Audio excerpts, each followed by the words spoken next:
But I say unto you, love your enemies. Bless them that curse you. Do good to them that hate you. And pray for them which despitefully use you and persecute you. Which is the first commandment of all?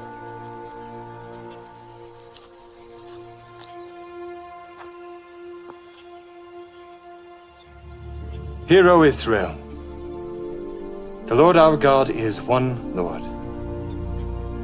Thou shalt love the Lord thy God with all thy heart, and with all thy soul, and with all thy might, and with all thy strength. This is the first and great commandment, and the second is like unto it.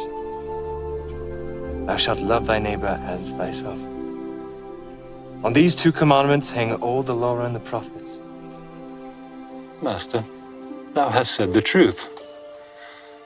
There is one God, and none other but He. And to love Him with all the heart, and with all the understanding, and with all the soul, and with all the strength, and to love his neighbor as himself, is more than all the whole burnt offerings and sacrifices. Thou art not far from the kingdom of God.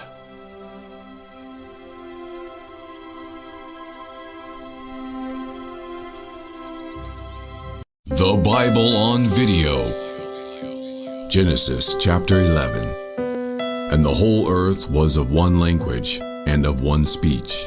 And it came to pass, as they journeyed from the east, that they found a plain in the land of Shinar, and they dwelt there. And they said one to another, Go to, let us make brick, and burn them thoroughly. And they had brick for stone, and slime had they for mortar. And they said, Go to, let us build us a city and a tower, whose top may reach unto heaven, and let us make us a name, lest we be scattered abroad upon the face of the whole earth.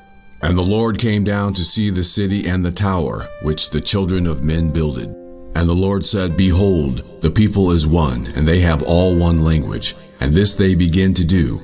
And now nothing will be restrained from them, which they have imagined to do.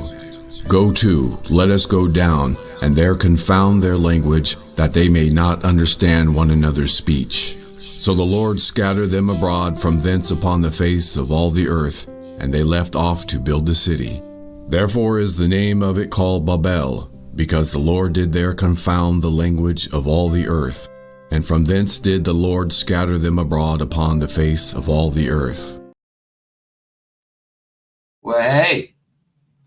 We're live. Oh, wow. Hey, how you doing, Chuck? Good to see you, bro. Listening well done. Dude, you're always driving. I think you live in your truck, dude. I think you do. Good to see you, though. Good to see you. Good to see you, Roger. Good to see you, Barbara. Good to see you, Dave. That's it so far. That's it. Just wait for some people to come over. Actually, while I wait for people to come over and get on with the main video, here's the cookie. Here's the monster. How's the monster? Good to see you, bro. I come across this 11-minute video. It's from What If. It's just silliness, because it's what would happen if you spent 5 seconds on the Jupiter moon LO. LO, I think that's what it's called, LO. Something I can think it'd be called if it's spelled LO. Jupiter's moon LO, the hell moon, I think it's called. So I thought we'll quickly watch that before, while everybody gets here. It's an 11-minute thing, then we'll get into the main video again. Because I dare say this video we're playing again today, it's not going to be finished today. Because we've still got a lot left, and I want to cover it all. I want to make sure we do a good job of it, because it was a suggestion from Can't Play Drums from Dave. So I think we should cover it all, because he wanted our kind of input on it. And yeah, I think we should do the whole lot of it. So even if it takes 3 or 4 streams, I'll do it. I mean, if I'm not finished it today, which I don't say I won't go straight onto it tomorrow. I'll do something else tomorrow, then come back to it. So we're not just doing the same thing all the time. But that's what we'll do, sort of thing. But in the meantime, let's play the what would happen for 5 if you were on the Jupiter moon, the hell moon, low for 5 seconds. Let's see what kind of crap it would happen to us in a violation of second law thermodynamics. You know what I mean? Let's do It's got to be bad, PJ. It's got to be bad. It's got to be bad, man. It's got to be bad. You know, it's got to be real bad. I'd say within half a second, your blood will be bubbling out your eyeballs and stuff. You know. Why not? Let's have a look at it anyway. All right. I just this minute downloaded it. And what that's it. What if you spent 5 seconds on low? This is by What If. Ooh, hold on. Let me look the Anus in first. How's the Anus doing? You good? Mr. Anus, long time no see. I forgot the Anus hasn't got a voice. I forgot about that. Good to see you, Jim. Good to see you, bro. I think he's still on mute. He is on mute. That's cool. Listen, I know he hasn't got a voice anyway. Look, I've seen all his videos. He does not have a voice. He can speak, but he hasn't got a voice. It's weird, isn't it? We love the Anus. We love the Anus, man. Brilliant. The Anus has an English accent, I'm telling you right now. Telling you. Right, let's go. Let's do this 11-minute video. Let's see what garbage it has to show us. What if? Is IO. Oh, IO. It's not low. It's IO. Sorry. I thought it was called low. It's IO. Silly PJ, not to know anything about Jupiter's moons. Wow, because I'm really interested in them. I think there's 21 of them or something like that, I've heard. Oh, I thought there was only 3 moons. Okay, Nope. I mean, that's me totally wrong. Oh no, isn't it that the moons have got moons? I don't know. Some of the satellites have got satellites. Is it not that? I don't know. How does that work? No, I do not know. I mean, how does that storm in the middle of Jupiter work when it's a gas ball anyway? I mean, would you fall through it if you landed in Jupiter? Would you fall through to the core? You might. Stupid. So stupid. Good question. And right, let's do it. One of the 4 largest moons of Jupiter. A terrifying, inhospitable world. It's got huge lakes of molten lava. I mean, just the way he's talking, it sounds like he doesn't believe it himself. It's like it's a big story. The huge moons of Jupiter, the lava ready.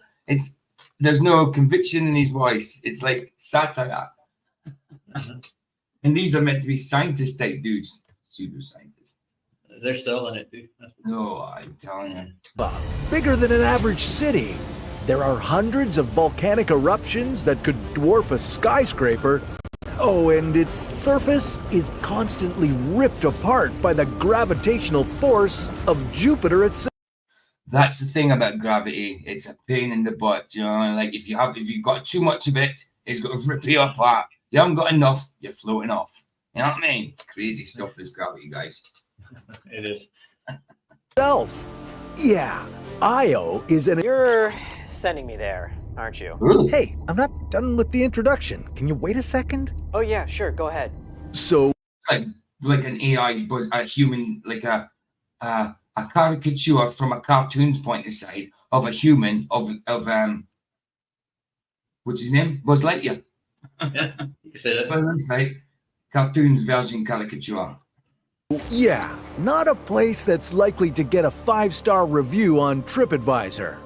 I mean, could you even spend 5 seconds on Io? Here it comes. Well, luckily, you don't need... I would say no, but not for the same reasons as you would say, Mr. Video, Mr. What If. I would say no because the environment doesn't exist, maybe. You would say no because it's going to tear you apart. It's a scientific guess, PJ. It's a Of course it is. I mean, all this is proven. They can see microbial life with telescopes, you know, on other planets, on other galaxies. They can see microbial life. Isn't that amazing? That is. Madness. Need to, because we're sending our team member Chase to die on... explore this fiery hellscape. Hey, Logical, good to see you. Hey, Saddlebum, good to see you. Jem, I already said hello, Jem, but good to see you anyway. Sounds great. Fiery hellscape. This is obviously a copy of Buzz Lightyear, isn't it? And they made a movie of Buzz Lightyear, didn't they?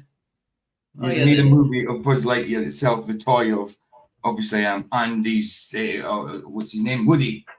Woody was the cowboy in that, but yeah, the boy was called Andy, wasn't he? Well, Yeah, apparently they made that. I haven't seen it, but they made a Buzz Lightyear movie of the toy, who the toy was based on. You know what I mean? It's crazy stuff. To be honest, I think they based Andy off of Andy Griffith. Probably. And I mean, is that true? Yeah, or is that just a guess? That's a guess. Yeah, I quite believe it. It's not to like. Before you worry about what's waiting for you on Io's surface. Yeah, Toy Story. But I was trying to remember names of the. It is from Toy Story, right, Dave? But I was more trying to remember the what the lore of it was, because it's meant to be where the toy Buzz Lightyear, where he came from, sort of thing. What he was modeled on. It's a film or a movie of that, isn't it? But I haven't seen it. Obviously, it's just an animation thing, cartoon. First, you'd need to figure out how to get there. Thanks to there's a big old storm. The big old storm. Doesn't that look so beautiful? That storm. It looks like an eye to me. Isn't it weird that it's always an eye type looking thing? Mm. To Jupiter's elliptical orbit, the distance between it and Earth is constantly changing. Even when it's closest to us, Jupiter is still 588 million kilometers. But look, you see, even all that movement there. Look, what does that make? A perfect eye. You've got the oval shape of your eye. You got your iris, and then you got your big molten pupil in the middle. I mean, do they have to have these eyes all over the place? Even just when it comes to showing you an elliptical orbit, they're all over the place. These eyes, man, and it's always one, just one. Anything in nature have one eye? Well, yeah, Cyclops. That's it. Cyclops. He's got one eye. That's about it. Have you ever seen one, PJ? That's my question. No, I haven't. I dare say there might have been it with the Nephilim. There might have been one, but for definite, couldn't tell you for sure. I don't think there's ever been a skull found with just one eye in the middle. Has that? Not sure. No. I mean, yeah, the dare say that I've seen fish with two eyes on one side, where it's just it's obviously a deficiency. No, it's an adaptation for a birth defect. I'm trying to say a birth deficiency, a birth defect. That's what I was trying to say. Did you say the fish in the sea? Yeah. Fish in the sea. Yeah, absolutely. Efficiency. Be efficient, like a fish in the sea. Still 588 million kilometers away. Wow. It took NASA's New Horizons spacecraft 1 year, 1 month, and 9 days to get there. Oh, is that all? It only took a year to get there. Wow. Damn. Wow, that's amazing. I thought it would have took about at least 20, you know? I mean, these satellites nowadays, and they haven't even got any thrust, have they? And they're still getting there so fast, you know? No. Crazy stuff. Wow. They're using that gravity thing, the magic. Oh, right, of course. It's always the gravity thing. Yeah, I get you. Gravity solves everything. And that's the fastest anyone, or more like anything, has ever made the trip. Only?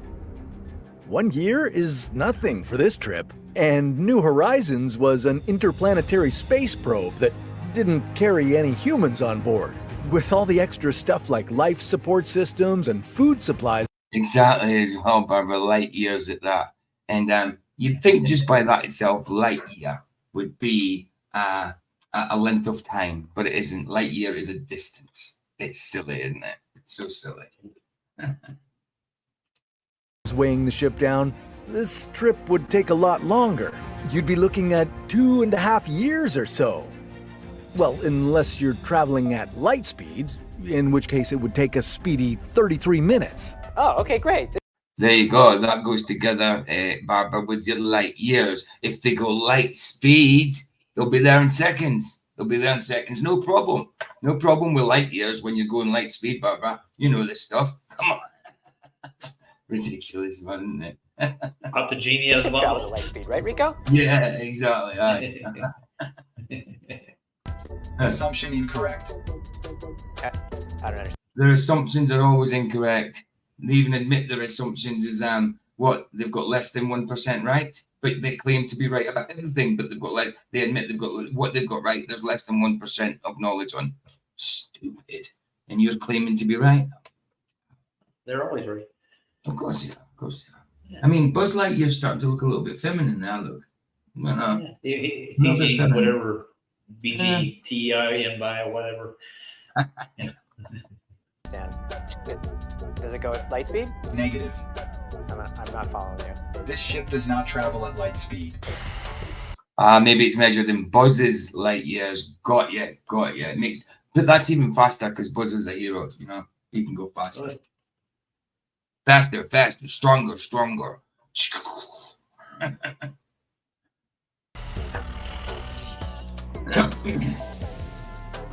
No way I'm dying on this moon. So what if it's hot and volcanic and can crush me at any second? This time, I'm coming prepared. I know a place where I can get exactly the gear I need. This place is so epic, so awesome. Only a few people know. Sounds like me when I used to tell people about the drug dealer that was good. This is epic, man. You can tell. They go to this dealer, man, and it's just the way he spoke there is you can get this gear. It's epic. It sounded like, listen, it sounds like he's going to his drug dealer talking mad stuff about this amazing drugs. Listen. It's so epic, so awesome. Gear I need. This place. Man. I'm coming prepared. I know a place where I can get exactly the gear I need. This place is so. This place I can get exactly the gear I need. 1% right, 100% of the time. How reassuring! Absolutely, Barbara. You could have overnight. Epic, so awesome. Only a few people know of it. Ow!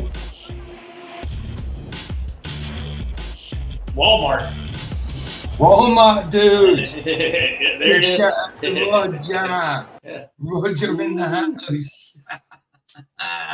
So, do you see Buzz Lightyear a lot then? Do you? No, well, we He see doesn't now come with in- Mr. He doesn't come into your store. Ah, shame. No. Shame. We see Mr. Beast. Mr. Beast. There you go. That must be a treat for you. Oh yeah. The big cheater, the big money. You know what I mean? He pretends to be a philanthropist when he's just he's just robbing people. Now we're talking. I got this fire proximity suit over here to get close to the volcanoes. This bad boy's good for up to 1,000 degrees. I strongly advise against it. According to my calculations, fire proximity. Yeah. No one. My signal again is crap. Why is it being so crap lately? I don't know what's going on. He asked you, Rico. Just make yourself useful and, like, I don't know, set a course to Io or something. I don't get it. Me neither. I don't get it. Signal's been really crap lately. Watch out, Jason. They're updating it, dude. Say again. They're updating your program or something, or your. Oh, I or don't know. StreamYard. I don't know what's going on. It's been really rubbish lately. Swap over to Restream. Did you know? I don't think it's that. It's nothing to do with that. It's because the signal's coming up. Yeah, it's saying it's fine now, but then it goes down to like says it's unstable. Then it's back to fine. I don't know what's going on. Know that Jupiter has anywhere between 80 and 95 moons? You'd think there'd be a specific number, but no. Scientists are still counting them. Seems like they have a lot of time on their hands. Just like me.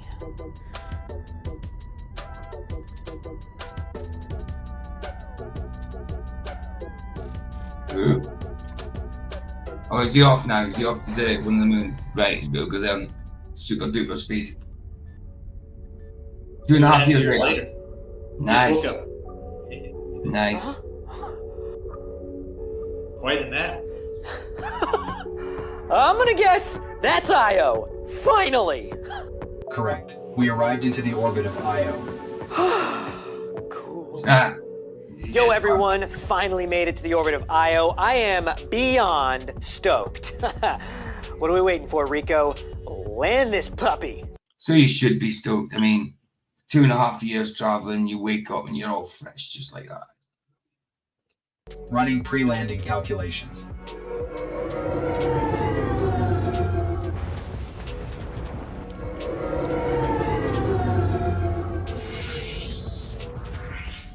Okay, well, neither of those look promising. Landing on Io would be tough. I mean, Even if you got down to the surface in one piece, it won't be a very smooth landing. You see, Jupiter's magnetic field is extremely powerful, much more powerful than Earth's magnetic field. And So what would be more powerful, the gravitational pull or the magnetic field? You know? Good question, DJ. Yeah, Good question. yeah, exactly. It's just like, make up your mind on these things. What's going to pull you in, the gravitational field or big old magnet? I was told at school that part of to do with gravity was we were pulled to the center of the Earth because the core was magnetic and it kept us there. That was part of gravity. And the spin was part of gravity. Was told that the spin, if it stopped spinning, you'd fly off. That was to do with gravity as well. So the amount of times, the things that we were told that was, I mean, gravity's not a thing anyway, but the amount of things that we were told was true and it's completely garbage. I mean, even flats had heard that when I mentioned it. Like when I was at school, they were saying that the core of the Earth magnetized you to the Earth. You know, crazy stuff. So you're made out of metal, PJ? Yeah, it must be. It must be made out of metal. Yeah, it must be the iron in my blood. You know, it must be the iron in my blood. Mm-hmm. Yeah, but Jupiter's upward rising. Yeah, absolutely, Luke. Upward rising, left. It goes left, it goes right, it goes down. You know what I mean? It lowers, it goes corkscrews all over the place, oscillates, elliptical orbits. You know, so many directions and vectors. You don't know where we're going. Oh, God. Io is only 422,000 kilometers away from Jupiter. It is. That means Jupiter's enormous magnetosphere constantly rubs Io, Magnetosphere. and not in a gentle way. What They're rubbing hell on you. is that? That's Absolutely. Io. Well, parts of it anyway. Every second, Jupiter strips off literally a ton of material from Io. All that material then follows Io in its orbit around. All right, because of the magnetic field, it pulls off a load of crap from the moon. Bullshit. Wow. So why is the moon not like reducing in mass and then getting pulled in quicker? You know what's going on there? Why is it keeping its you forgot orbit? about the magic of gravity. The magic of gravity, PJ. Magic of gravity. Was it refracted graviparallax? Something like that. Yes. Refracted graviparallax. Something. Okay. Around Jupiter. Hello. Here, the gas giant charges Io's stripped particles with radiation and transforms this particle cloud into plasma. Scientists call this a plasma torus. Could turn a particle cloud into plasma. Okay, you could do that. Right, that's perfectly. I mean, I don't know the science behind that, but wow, amazing stuff that is. Hey, Jeff, good to see you, bro. Such BS, I know, dude. I thought I'd play it for a laugh while everybody got here. You know what I mean? We've only got like 5 minutes of it left. But what it really is PJ, a cloud of... Yeah, man. It's like a neon sign, but it's held in a magnetic ring and it glows plasma. You see it in the sky. It's one of those open signs. It's hard. Crazy stuff. Yes, it is. Signal again. Wow. Intense radiation in the shape of a donut. Sounds like my kind of donut. Some people like an old-fashioned glaze. Some people like a classic chocolate with sprinkles. Me, I prefer an intense cloud of radiation. Intense cloud of radiation. Rico, by the way, this fire proximity suit is resistant to radiation, right? Negative. I don't get it. What do you mean? I mean, no. Fire proximity suit is not suitable for environment with high radiation. Your chances of survival are 0.02%. Great. What does Rico even say? 0.02%. What are you going for, dude? What are you going? Well, turn back. Get back home. It'll only take you 5 years. All in all. Don't worry about it. You can go to sleep. It's a suicide mission, dude. That's what it is. Aye, man. But he wanted to know. Really encouraging, caring omnibot. Encouraging starts with an E. Shut up starts with an S. All right, Rico doesn't recommend me using this fire proximity suit like it's not good for radiation or Where something. did we do this Guess from, what? man? I only need to spend 5 seconds on Io to complete my mission. And this suit has gotten me killed. Like, You must have took what if ages to make this. Bloody hell, crazy. Unless it's just pure like, yeah, give him the story AI and let AI do it all. But what if we used to appear in his own videos? too many times, okay? This time, I plan to survive. Landing sequence initiated. Well, good luck making it to that constantly changing surface. Io's orbit cuts right across Jupiter's magnetic lines of force, and that basically turns Io into one massive ball-shaped electric generator with a serious amount of lightning in its upper atmosphere. Rico? This is crazy! I wish someone had shown me a simulation so I knew what to expect! Hey, PJ. Yes, bro. Yeah, they just basically described a giant microwave. Yes, that's what it sounded like to me, pretty much. Absolutely, absolutely. So Bro. Magneto is shaped in an O, and that's what they have on the top of microwaves, dude. Yummy. And absolutely. Donuts, microwaves, it's all about food and on IO. You know? Yeah. I know. I will go. Right. And so here you are, on the surface of Io, the most volcanically active world in our entire solar system. Yeah, you're gonna run into a lot of volcanoes, hundreds of them. And these volcanoes are extremely active. Many of them shoot fountains of lava, dozens of kilometers into the air. This place sucks. Yikes, that was a rough landing. And what's up with all these volcanoes? I've never seen anything like it. Literally, I have never seen anything like this. These are due to a constant gravitational pull. And it's not just because the biggest planet in the solar system happens to be right next door. Io's neighboring moons, Europa and Ganymede, are also pulling on it. Guys, I landed on Io, but there was a problem. Not gonna lie, it wasn't a smooth landing, but like Io has all these volcanoes and like lava. Such a lovely place to go to. I mean, why would you want to go to such a lovely place like that? You know, it's so lovely. You think you'd want to just not go there and just leave it in peace so it doesn't get touched. I mean, why, if such a place was real, why would you want to go to this? Wow, I think I'd rather be in an enclosed level earth, you know, looked after by God, you know? Yeah. Quite close to him, as in a personal relationship.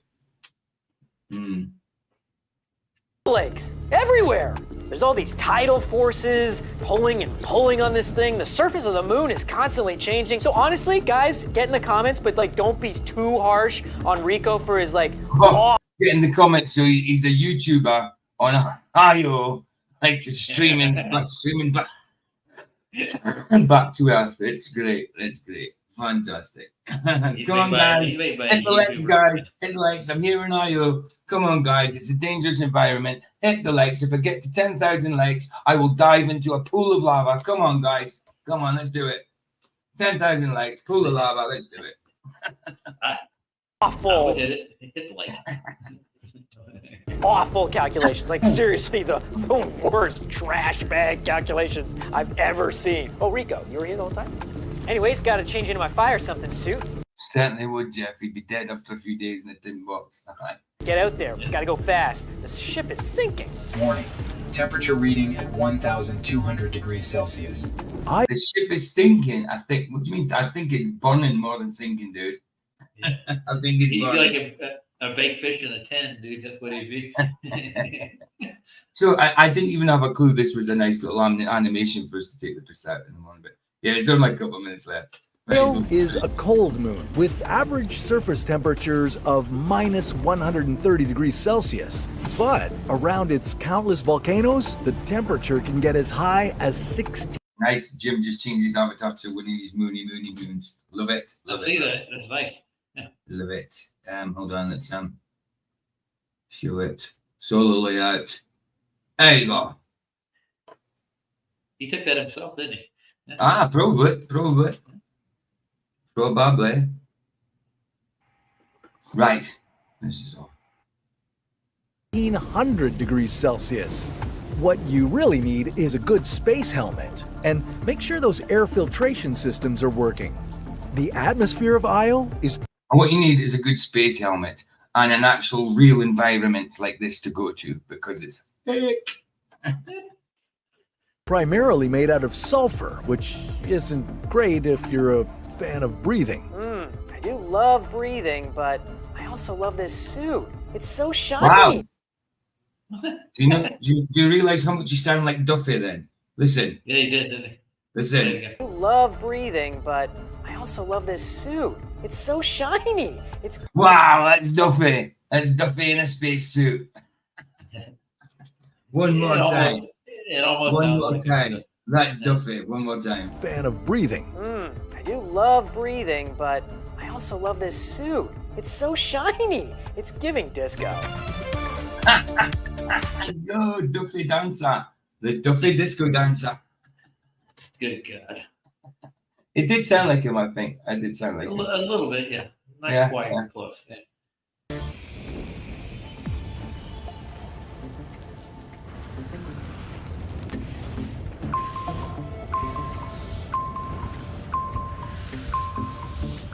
Feel like you could spend a lot more than 5 seconds here? Yeah, looks like it. What's this extra name again? Sulfur, the gas that is not recommended for breathing and makes your voice deeper. Deeper? Wow, like that was the main thing that he needs to be told. Yeah, it's not for breathing, and it makes your voice deeper. You can't breathe in it, and it also makes your voice deeper. It'd be like, just get the hell off of there, dude. Yeah. But deep voice is cool, though, isn't it? Deep voice is cool. It is cool, but who's listening to him? Oh, yeah, his viewers. Is he live streaming this, of course? Okay.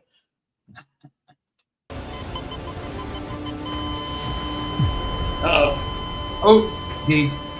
Yeah, the thing is, you can't survive more than a minute on this moon. Definitely not in that outfit. After just 30 seconds without...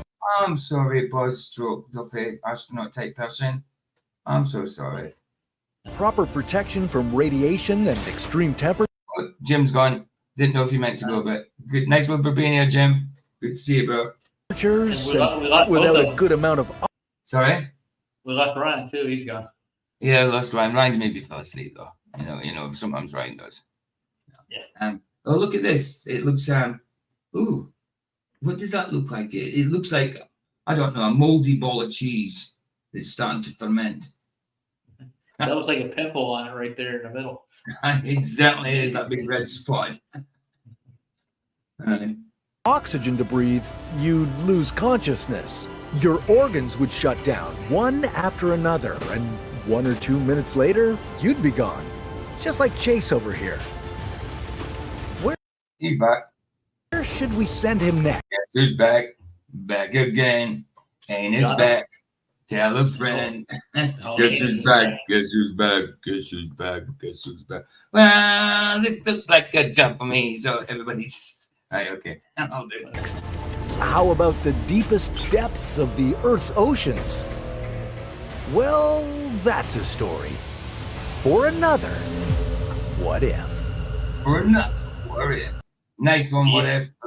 That interesting garbage that was flappable. It's very funny and entertaining. I like your channel because it's entertaining, dude. Not because the pseudo-scientific stuff, because it's garbage. I'm sorry. You just believe in heliocentrism, which is believing in fairy tales, dude. But it's good for a laugh. Thanks for the video. Yeah. How do they know? I shouldn't say anything like that. If they do actually see it, but I mean, they've got millions and millions of subscribers. So like, it probably strike me in I doubt they'll see this. Hey, Michael, good to see you, bro. Good to see you. Good morning. How you feeling? How you feeling, dude?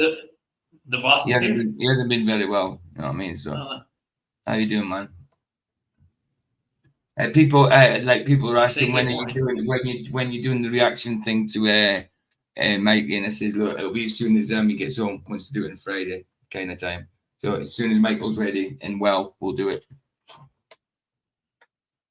But his mum's at the minute, so yeah, he's got to come back home first before he can do it because can't do it in his tablet. Good to see you, Roger. Jono. I said Roger because I looked at Jono's name and it said good morning, Roger, sort of thing. Yeah. Good to see you, man. Good to see you. Right, so let's get the video back up. So we're going with the Royals part 2, right? Yes. 30 minutes in.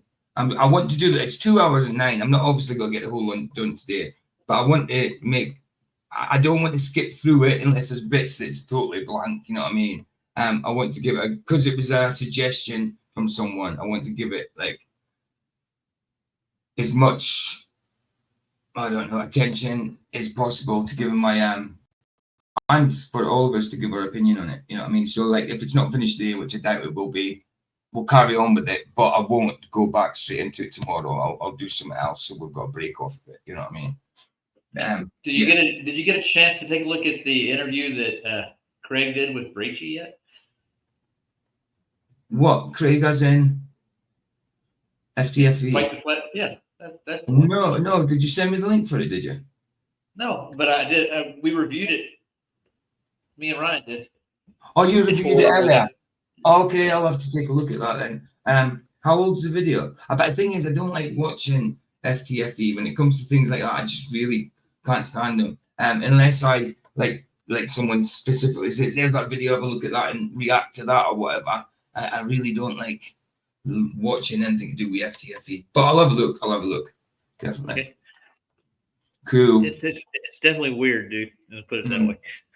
So FTFE and Rachie. No, she's like she's getting into the big boys now. Well, she said she wants to get out of the whole arena thing. She doesn't want anything to do with flat Earth or globe Earth or anything. So what's she doing? Still arguing it then?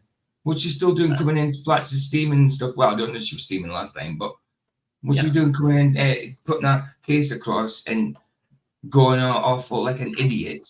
You know what I mean? Acting like a numpty and making a fool of herself if she doesn't want to be in the arena. If she hasn't got a dog in the race or a horse in the race or a frog in the race or a chicken in the fight. You know what I mean? No, I do. I think she's just getting the attention, dude, like she did last time, remember? Yeah. Well, it's funny you should say that because I give at one point this Lord say that she's attention whore. And I went mad at this Lord said, don't go or it's bang out of order.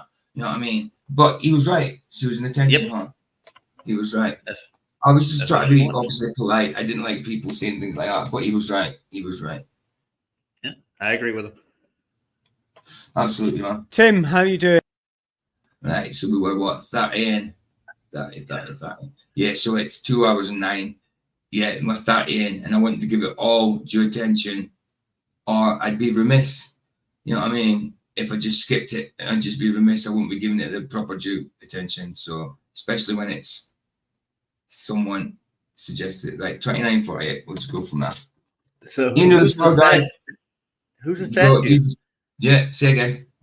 Who is it? Who's the statue supposed to be? Who is that? I don't remember. It looks like, well, is that not Lucifer? Because look underneath him. Is that not loads of souls or whatever meant to be? Is that not meant to be Lucifer himself? Because if you look at the bottom, it looks like people under his feet. Like, I don't think it's meant to be Saint Michael, because Saint Michael would have a spear and stuff like that, probably some kind of weapon. I think it's Lucifer. I don't know. I can't remember. Let's carry on with it and we'll find out in it. It's a perversion of scripture, but it also is interesting because historically there was a desecration of the temple in 2nd century BC by Antiochus IV, one of the kings of the north of Daniel chapter 11 historically, and Daniel chapter 8. A Seleucid king, came out of one of the 4 dynasties of the breakup of Alexander the Great's empire. Antiochus IV conquered Jerusalem and desecrated the temple. And when he desecrated the temple, Antiochus, if this Saul was here, he'd probably say Ichicus or something like that. Yeah, he loves reforming the words to sound different. Spelt same sound different. Like Copernicus. I guess, yeah. That was a good one, though. The bananas in the house, by the way. There's a what? There's a banana in the house. Oh, Stanley Banana Cam. How you doing, Banana? Good to see you, bro. Good to see you and your wee minion. And your little avatar minion. Love it. He's right. Temple not only. Oh, remember you were asking about one eyes. One of the minions got one eyes. So there's your answer, dude. So it is real. One eye's are real. Yep. One eye beings are real. But I did say Nephilim. One of the Nephilim might have had one eye, kind of thing. Yeah, I got it. That's all right. That's all right, Michael. You didn't say that. It's all good, man. I know the score. I know the score. You hate me. It's all right. Don't worry about it. Forgive and forget. Yeah, I'm only joking, man. You know that. Did he sacrifice a pig on the altar? But he set up an idol like this one. Yeah, Cyclops. Most likely to Zeus. You know, the Romans used Jupiter. The Greeks used Zeus. Same idol, same false god, representing the devil. Satan. It's meant like, yeah, it's Satan basically. It's Lucifer. You said it was Jupiter. Aye. He put in. I agree with him with some things, definitely. But if he's supporting the King Charles as Antichrist, then I can't support it. I believe he's an Antichrist spirit, but I can't support it. He's the Antichrist. Like I said, I don't think we're going to know. I think he's got to be fresh and new, and he's got to be charismatic so people love him. You know what I mean? People don't love Charles. An idol like this, presumably in the desecrated temple. You know, and this is where we got Hanukkah. You know, each year was the cleansing of that temple after Israel. Check out the drawing of Baal, the Demon King from 1863. Let's have a look at that and see what's on there. Okay, let's have a look at that. Wow, that's interesting. That is interesting. It's pretty cool, like. Huh. That's pretty interesting. I'll show you. Kind of reminds you on Charles, but it's a drawing. It's a drawing. What am I doing? I'm sharing the wrong thing. Try to share a bloody video file when it's a share screen tab. I took a look at it for myself. That's there weird. You go. Isn't it? Wow. The frog and the cat. But it certainly looks like Charles. I get the reference though. I really do. Oh, absolutely. Absolutely, man. Definitely. That's cool. That's cool. Nice one, Stanley. Gained control of it, you know, and the cleansing of the holy place and the miracle of the lights of Hanukkah, one crucible of oil lasting 8 times longer than it should have. Oh, you see that? John is always surprised. He says, what? Bloke is in thine side panel. He is. He's in the panel, and his silence says multitudes. His wisdom is infinite, especially when he's as loud as this. He introduced himself on my channel. He even said a couple of words too. Yeah. Oh well, listen, but that's because you're less privileged than I am. And when he doesn't speak, it speaks multitudes. So when he doesn't talk on you, he's saying more than what he actually did when he was on yours, because he said something, so he's saying less. Do you get me now? Yeah, I do. And he didn't sound like an anus that I've ever heard before. No, I love him. I think he's brilliant. He is. Like I said, it would be strange to hear his voice right now because I'm so used to playing his videos and there's music on them, or to begin with, they were silent. And then you got someone like Mikey saying, "Oh, you should be putting this stuff up because it's wrong. He's telling lies and stuff like telling lies." He hasn't even said a word. All he's doing is I could be playing you, PJ. There he is. There you go. You asked for it, man. I could be anyone. How would you know? You could be anyone. You could be Luke. You sound a little bit like Luke as well. He almost does. He does. It could be anyone. You could be Luca too. Sounds a bit suspicious, don't you think? Yeah, a little bit. Just a little. Good job, yeah, man. Good job, yeah. It's a good thing we can't smell them from over here, though. And I'm telling you. Right, let's go on. So, anyway, without going. I'll check it out. We'll put on some observations after this as well. I don't know if he's put any new ones up, but if he hasn't, we'll put some old one. going into that too much, I'm pointing out Charles is set here to have this idol, and there's a full-size version of this, by the way, that's the same height as the cherubim that went on the two angelic statues that went on either side of the Ark of the Covenant. Charles is known as the Black Spider. Where does that come from, Stanley? I've never heard that. Where does that come from, dude? That's interesting. In the Second Temple, historically. Okay? There's a 10-cubit high version of this statue that nobody's seen that's in a crate somewhere in a warehouse, just waiting to go atop the Temple Mount at the start of the Great Tribulation, that last 3.5 years when Charles is possessed by the devil and ruling over mankind through a nascent global government, which is coming. And I describe in this book, in the Antichrist and a Cup of Tea, how, and you probably, I don't know, you can't see it, I'll have to share it again later, how Charles will gain control over a global government through the United Nations, how it'll be formed and how he'll come into control of it very rapidly. But let me point out, because I've shared some of the core evidence that he's the Antichrist, there's a whole lot more in the book. And let me say too, Chris, that, and please share it when you share this on your channel. And to be honest as well, I mean, look, Charles is getting on in age. It doesn't say biblically that the Antichrist has got to be of any age, but there's not much life left in him, I don't think. I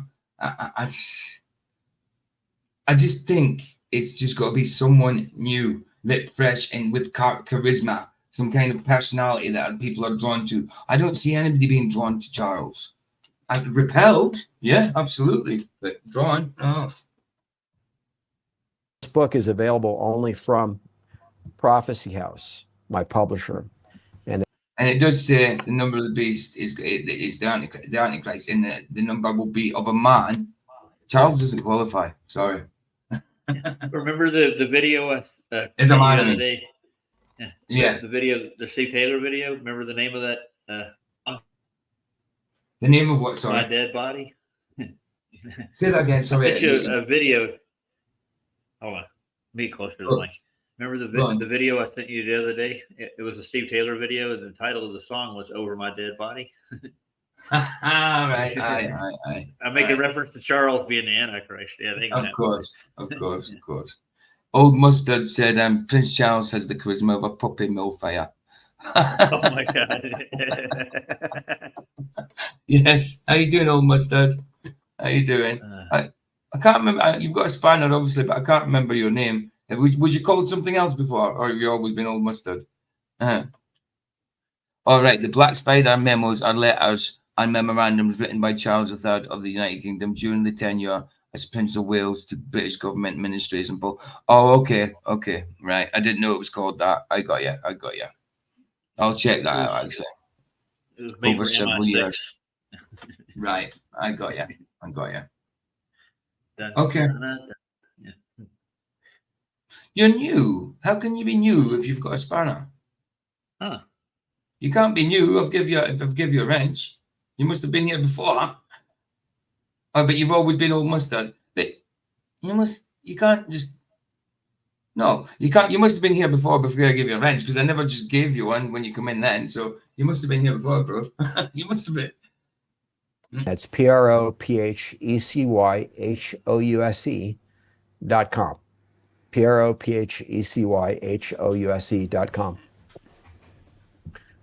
So everyone needs to understand how Charles is already ruling. There you go. If you was in ones before, and I give it, yeah, that's why. I didn't think you'd just come in today, because obviously you wouldn't have had a wrench. But yeah, I got you. Oh, good, bro. PJ, good to see you, man. Good to see you. It was your clone gave him the wrench. My clone must have done it. I forgot I had a clone. What's he been up to anyway nowadays? He pops in my show every once in a while, and he listens to me make phone calls to Duffy and stuff. Oh, nice. He witnessed that. At least you got a witness, dude. At least you got a witness. Nice. The world. You're there, I think, in the United Kingdom. Am I correct on that? Yeah, I'm actually in England, but okay. Did you know that Charles has been running the world since the 1970s? Really, since his coronation as investor in July 1969 as Prince of Wales. Well, I saw him as a founding member of the World Economic Forum. Really? Or he was certainly pushing for it back then, was he not? In fact, Klaus Schwab founded the World Economic Forum. Charles was associated early on with that, and he's spoken a number of times at the WEF, and so did Prince Philip, his father. I'm going to quickly, and Barbara's just give me this, it's just a 2-minute video. What are Prince Charles Black Spider memos? I'll quickly put that on there. It's only a 2-minute video, so I'll quickly watch that and get back to it. So I've got a quick clue of what they're saying. Barbara's good. She's on top of it, man. Absolutely. Absolutely right. Biggie Wiggy, like, and Biggie Wiggy, and unmuteth, and playeth. It's Betty Boop. The Supreme Court, the highest in the land, is set to decide the fate of the Black Spider memos. Oh, Betty Boop. Have some questions about the particulars of the case, including what are the Black Spider memos? Betty Boop. Who cares? Sorry. Oh, I'm not saying anything. I said Betty Boop. I like Betty Boop. No, I didn't, Barbara. I fell asleep. But I seen it in my watch later this morning, and that was the first thing on my mind. I'll watch that after the stream. I haven't watched it, but I will do. It's because I fell asleep last night. But I will watch it, definitely. Came across it earlier, and I was like, oh yeah, I've still got that to watch. I'll watch that today. And let you know, Barbara. So Barbara, did you get that video all right? Did it come through okay? All that stuff? If so, have you uploaded it to your channel yet? Let me know if it came through all right. So I know when to start sending more. So I know to send them that way, you know, to make sure you got them okay. You try to be, you're always on top of it, Barbara. You're always on top of it. The Black Spider memos were written by Prince Charles. The heir to the throne likes to write to people. In fact, Charles has been writing to ministers for over 30 years. In government circles, his communications have come to be known as the Black Spider memos because of his dark, longhand scrawl. But hang on, I hear you say. Are these Black Spider memos wholly in keeping with the prince's constitutional obligations as a future monarch? Could he be exploiting his position by lobbying ministers? The trouble is, we just don't know. Actually, we could take a quick break from this video and watch that Cabbage Patch thing. It's only 9 minutes. I can watch that now, then come back to this video if you want. I could do that. So I know what you're talking about. I know it's a complete diversion from what we're trying to do, what we're doing, but you can quickly look at it after seeing this, if you want, then come back to the video. Because I'm going to be a little while on this Prince Charles stroke World War II. Well, I mean, it's still in Prince Charles. It's got to get to World War III and the alien stuff and that, yeah. So, yeah, I'll be spending some time on it. Here we go. Oh, it downloads fine. Just haven't had time to upload it yet. I will. That's cool. At least I know it's downloading fine. So I will send you the second one today until we're caught up. I won't be in a rush, but I'll send it a bit later on today. All right, groovy. Because there's about four streams, I think, and then tonight. Oh, actually, you've got a stream tonight. So I'll send one today, and then yeah, I'll send one tomorrow until we catch up. So I think tonight is about your 5th stream. So yeah, you've got 4 to catch up on. But it's cool. You could even put them out as a premiere, Barbara, instead of just putting up as a video, which it will still be a video, but you can put it up as a premiere so people can hang out in your chat or whatever, you know. Or you could actually put it up as a live stream if you wanted, but there's no point if you're not there. I would just put it up as a premiere. But yeah, I'll send the second one later on. No.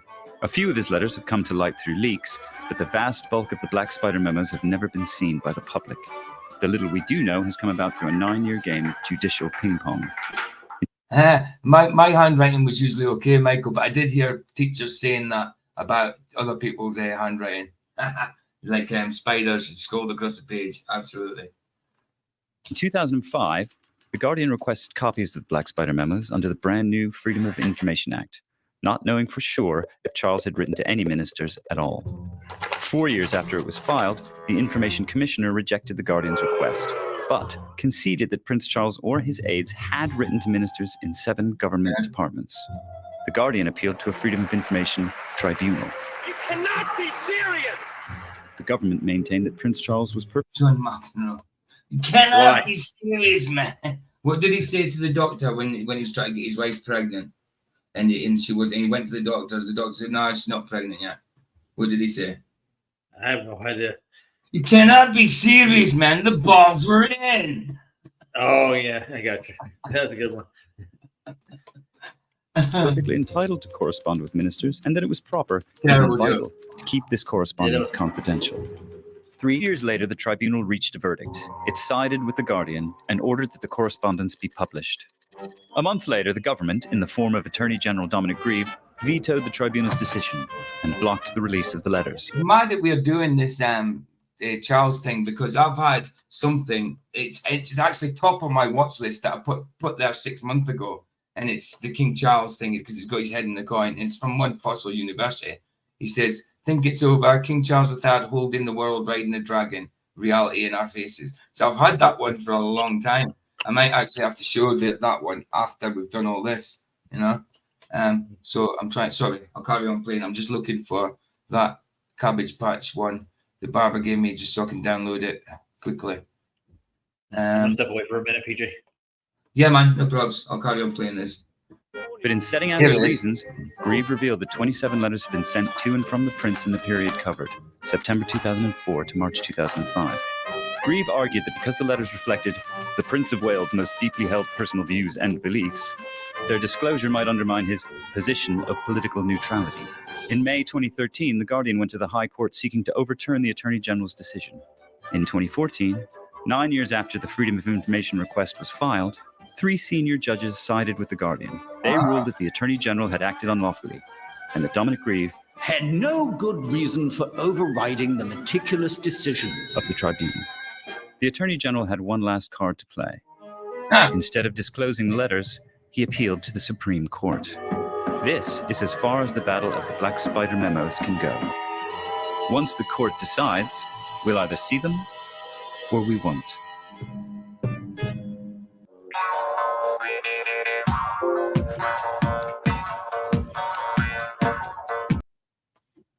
Nice one for that, Barbara.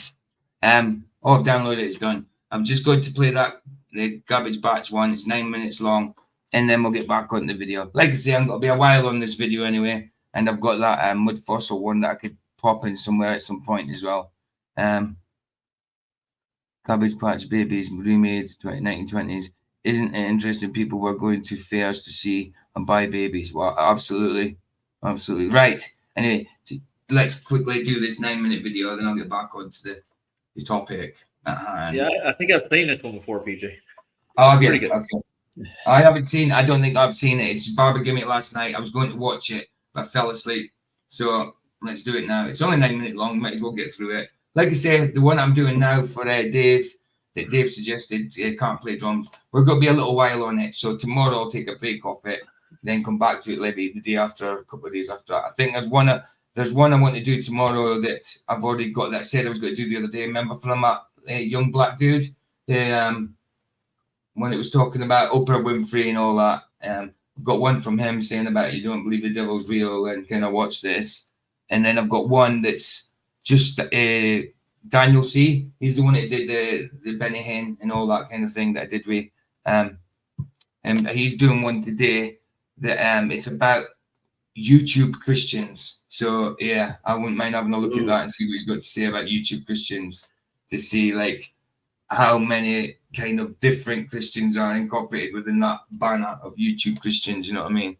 Oh, good. Yeah, man. Absolutely. Absolutely. Like I said, Dave, we're going to be on it a little while. It's a 2-hour video. So we're going to be on it a little while. I'd rather give it all due attention. I'd feel a bit remiss if I didn't. You know what I mean? Yeah, let's go and get the Garbage Pail Kids. I mean, the Cabbage Patch Kids. Yeah, that was a rip-off of Cabbage Patch Kids, wasn't it? Garbage Pail Kids. I had a couple of those. Like, there's one guy that's called Nuclear Explosion or something like that. He's blowing his brains out, with a nuclear blast. Nice. They got weird. Yeah. Oh, actually, before I do that, how far in was I with this? I need to know, because oh no, it's all right. Oh no, it won't, because it'll disappear. I need to know how Schwab. Hold on, why is that going back to that? Oh, 33 minutes. Right, 33 minutes then. Okay. 33 minutes. Remove. Right, okay. This has got a nice moon, though. I'm telling you. Let's do this. A pinna. Right.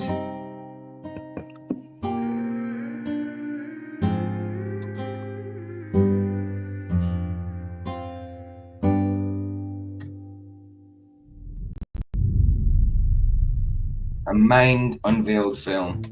I know what you're thinking. How did I end up in this situation? Wow. Trust me, it's not an easy story to tell. And honestly, most of you won't believe me. That's not bad for AI. I mean, the babies look all a bit scary there. A bit close up, they looked all right. But what if I told you that babies come from cabbages? Yeah, I know. Wild, right? I thought the same thing. What you got to say, Roger? Nothing. I thought you were going to say something. No. Until my buyers, or parents as you call them, told me the truth. Now I get it. It's a hard story to... Actually, I'll go and get his link, so I'll put it in the chat for everybody if they want to sub to this guy. Barbara says he does good videos. swallow.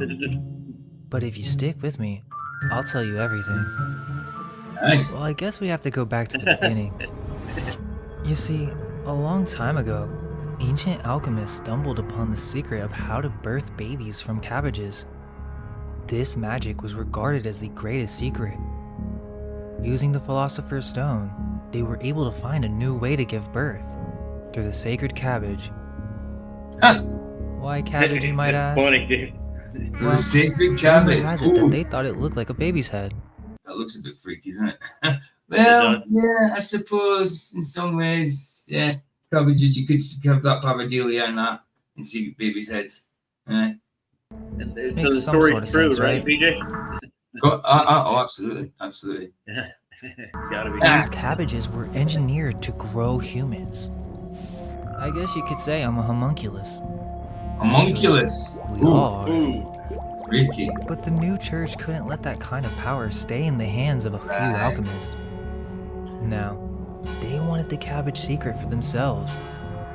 So they destroyed the alchemists, wiped them out. And after that, the new church was in control of the cabbage knowledge and its power. They used this secret to grow their own army. Cabbage-born, loyal, and ready to serve. Around this time, something else was... Oh, Barbara's already done it. I just put in the link to this video, but Barbara's putting the link to the channel, so. Yeah, I'd rather birth mine from Neeks. Me too.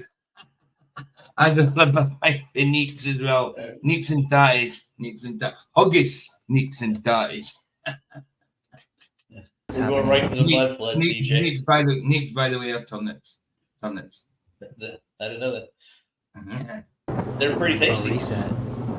Well, they're solid as well, man. They're solid as well. You ever tried cutting a neep open? Try and get the skin off a neep? Oh, man. Yeah, it's fun. I like parsnips too. Even with a sharp knife, it's hard enough. Bloody hell. I've done it with a butter knife before. Oh, my God, my hands were killing me. You ever deep fry a parsnip? The ancient world filled with it. Deep fry a parsnip? No. Yeah. I've roasted a parsnip. Yeah. Why? Deep fry, dude. They just try it, dude. They're awesome. All right. No, well, roasting them. I like roasting them. So I dare say it'd be much and such, wouldn't it? It's But like, I don't like thick. I don't like thick parsnips because, like, usually you get crispy on the outside and in the middle they're just bleh. So yeah. I like them to be thin parsnips, so they're kind of crispy nearly all the way through. I don't like the flesh too much of them. It's a bit sweet and gooey, and sometimes it can be gooey and then hard in the middle. They're hard things to get right, parsnips. Yeah. And just slice them like a potato chip and then deep fry them. Yeah. They're an anemic carrot. That's what they are. Advanced civilizations was falling apart. I like thin roasted parsnips. I wouldn't eat anything else but roasted parsnips. I wouldn't take them any other way. And they have to be really thin. I don't like the thick ones. No. What's wrong with you? He doesn't like parsnips? Jeez. People. I didn't see neeps. I have no idea what they are. I thought it said normal. No, it doesn't say neeps. It doesn't say anything to do with neeps. It was me and Michael having a joke. Neeps are turnips. Yeah. They're close to parsnips, kind of. So did I, Michael. Michael just said this. Look, I did exactly the same thing. Our parents did the same. When I was little, we couldn't afford pumpkins. My mum carved me up a turnip for Halloween, which is a neep. Same as when I was young, I've never seen a pumpkin. I thought they were weird because I'd seen them on TV, but I never ever seen a pumpkin in real life until I was probably a teenager. So yeah, we always did it with neeps as well, turnips, and they were so hard to carve out. so hard. So we just carve them out, put a wee face in them and a candle in the middle, slice off the top, put a string on the top, so you've got and all that, and throw it around the thing so you can carve it lantern. But we used to use neeps as well, man. Don't know how to exactly, dude. They're so man. Even an ice cream scoop. If you sharpen the edges of an ice cream scoop, it wouldn't work. They're so solid. Maybe no, you can't even partially boil them because then they start. Maybe partially boil it a little bit. You know, I don't know. My grandparents grew their own pumpkins and squash, so we had those growing up. Oh wow! I like butternut squash. Love them. Love butternut squash. And my grandpa had a vineyard too. Oh, nice. I know. That's really cool. Make their own wine. Floods, Look at this. earthquakes, whole cities buried under mud. Some say it was due to a certain group's affiliation with black magic. Others think it was just nature taking its course. Whatever the reason, these incredible cities were destroyed and emptied out. Massive floods of mud buried many of the cities deep beneath the ground, only leaving the ruins of a once great age. After the reset, the church sent out its minions to scavenge what remained of those ancient cities. They explored the ruins, documenting everything. This became known as the Founding. The history we're taught today? Yeah, it's all a lie. Across the world, even in the United States, these cities weren't being built. They were being literally founded. The new church rewrote history, hiding the truth of advanced civilizations from this new population. They had to program the first set of orphans through the schooling system. And these orphans weren't just any children. They were the chosen ones, handpicked to become the elites of the new age. They were initiated into secret brotherhoods, where this knowledge of the reset Illuminati, absolutely. Hammer and chisel, I think. I definitely a bolster and chisel. Definitely bolster and chisel. I'm telling you, man. Somebody said something. A joke. Jonah said, "All right, a joke. Joke for you, Jeff." Guy said, "What's the difference between a Pommy, which is a Brit for an Australian, and a jet engine? The engine stops whining and it gets you." Oh God, that was a good one though. Oh, nice. Tell that to Freemasonry would be carefully guarded. These orphan brotherhoods began to clean up these cities, raise the streets, and create what we now know as downtowns. Many of these buildings were still buried, and there was a complete underground portion of the city that would be unknown to the general public. But there was still a problem. They needed to fill in these empty ghost cities with people. These first orphans were infertile and didn't even know what sex was. But within the brotherhoods, they were entrusted with one crucial secret. The cabbage patch. The knowledge of the sacred cabbage. I was about to say crazy, right? Barbara, I'm just having a quick look on his channel right now. And he's got a video there a year ago, right next to this one. Well, it's on the homepage, but it probably isn't in order there. Right, okay, he does some things about movies and that, like Spy Kids is about human trafficking, clones, mind control. I might cover some of this guy's stuff in the future, Barbara. It seems like he's got some of the stuff I'd like to see. Whether I believe in it all, I don't know, or not. It's still good to look into it. You know what I mean? Because it's got things to do with politics unveiled, anti-Masons, Ediporfa, occult government, and puppet show. Yeah, I'll definitely cover some of this guy's stuff in the future. Mind Unveiled. I'm subscribed to him, so I'll just remember that. Remind me if I haven't done one within a week, Barbara. Remind me to do one. Yeah? Deal? Cool. Absolutely. Brilliant. Absolutely. Absolutely. That's what you said. I didn't believe it either until my parents, buyers, showed me these old postcards. Ooh, these postcards are very real. Good gravy, dude. I know. I'm just looking at. This poem's middle name is Winch. Well, hold on.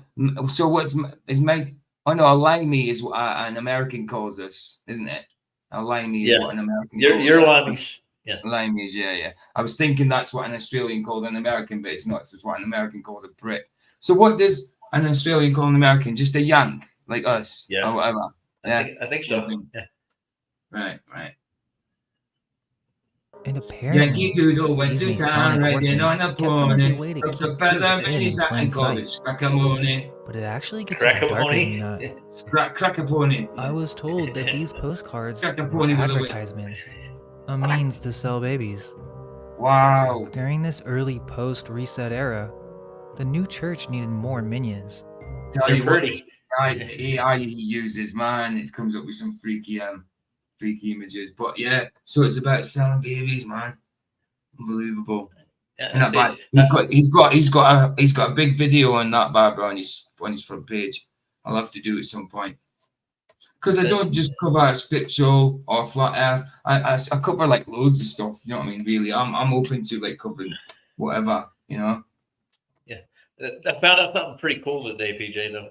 I read World Beyond the Poles, reading the first chapter, and when they first got their money for the expeditions beyond the poles, they were sponsored by the Jesuits for flat Earth research. Yeah, so the Jesuits are responsible on both sides of the story. Flat Earth and Globe Earth. They both push. It's not exactly the same branch. It's like a separate branch. Of course. They all work together for the bad, but the Lord makes things work out for the good, for His glory. You know what I mean? Trafficking isn't new by any. No, of course not. Of course not. What started small turned into a full-scale operation. Babies were grown in cabbages on massive farms. Wow. This was how they repopulated the empty cities. Yeah. Couples would come to the farms and pick out their favorite baby from the cabbage patch. They didn't really see these babies as their own, but instead, they were merely products. Sorry, I have to look at that image. The babies at the top shelf there. I mean, if you play it, the ones in the bottom shelf are moving, but the ones on top look dead. Merely products. Wow. It became a cultural phenomenon to purchase babies, and they were sold on the streets, in carts, at shopping centers, and even at world fairs. These world fairs were repurposed ancient buildings that were... You call them seppos for septic tank, yank. Oh, Jesus, thanks, Mike. Nice. Oh, look at this figure here, look. Look at this, holding up the obelisk, the orb with the eagle on it. Yeah, that's a world fair. Yeah, not demonic or anything. No. Used to display ancient advanced technology, and they would show off the incubator babies. These incubator babies were cabbage babies that had still not fully developed, and this tech was used to speed up the birthing process. Whoa. People around the world. Did he just appear out of the walls? They came out of the ground. Yeah. Weird. That was some weird AI stuff there. Let's have a look again. Not fully developed, and this tech was used to speed up the birthing process. Oh, weird. People from around the world would come to see the spectacle and to even purchase one of these. Oh, wow, some freaky shit. These incubator babies. Some babies were even sent over in the mail. Delivery men would bring these fresh babies right to your door. Really? Wow. Really?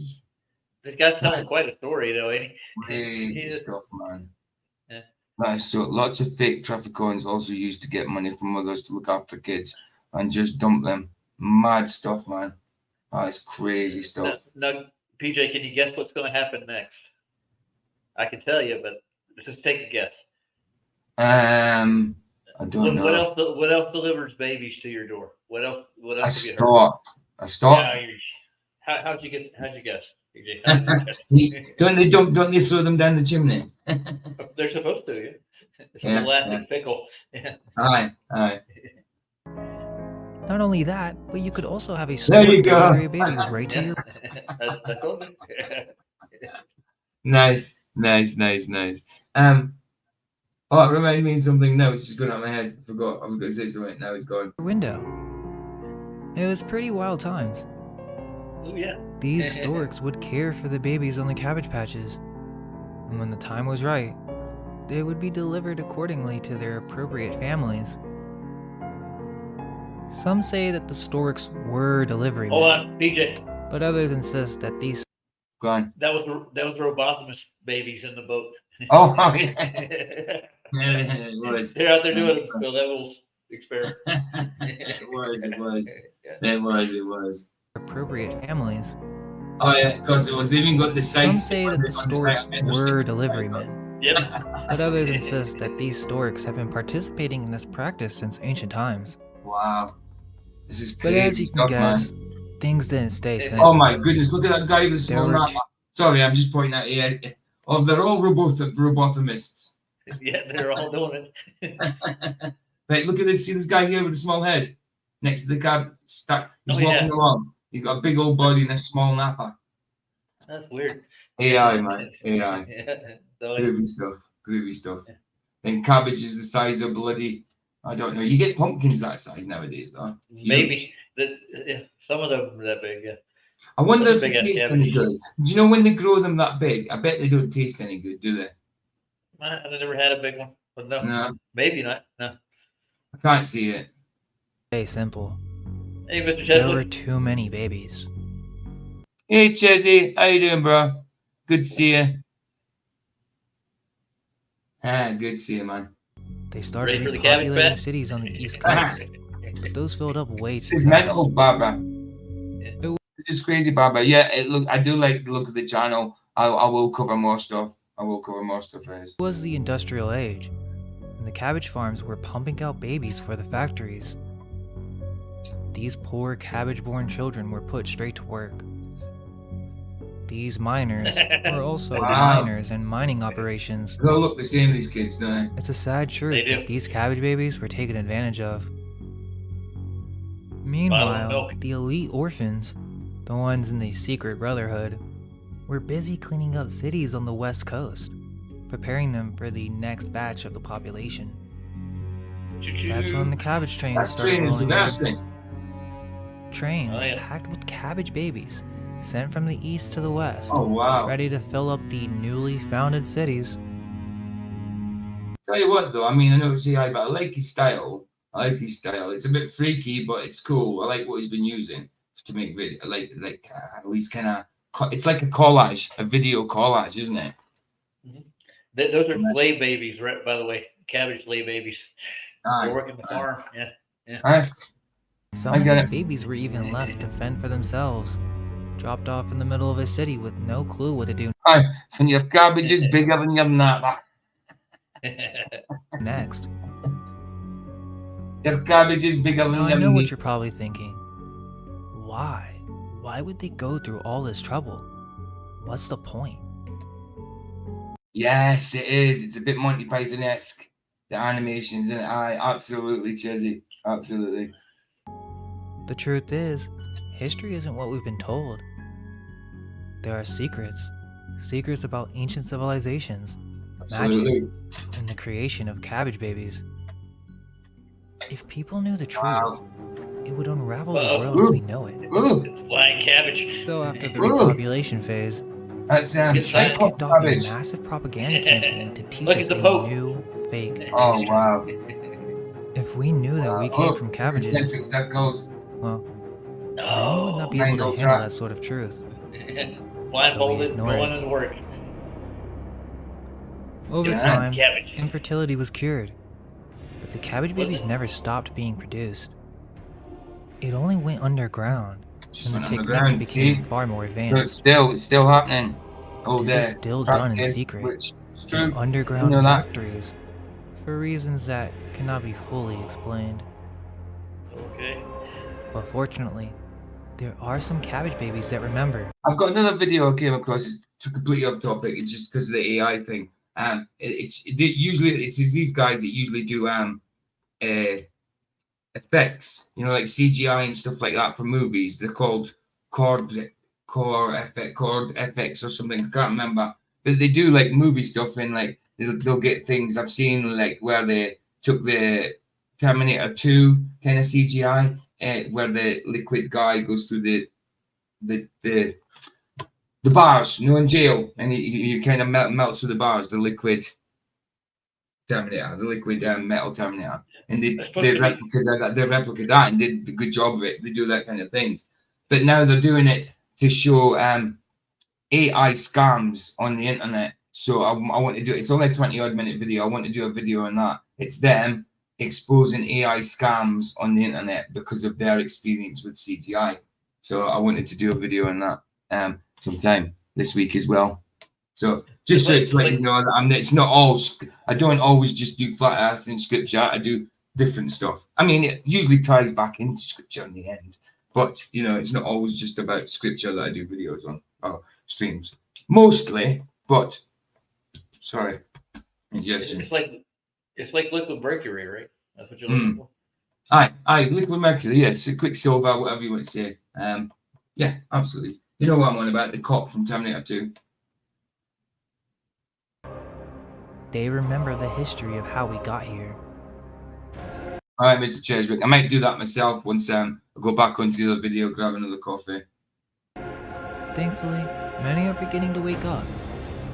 And all we can hope is that one day, our minds will be unveiled.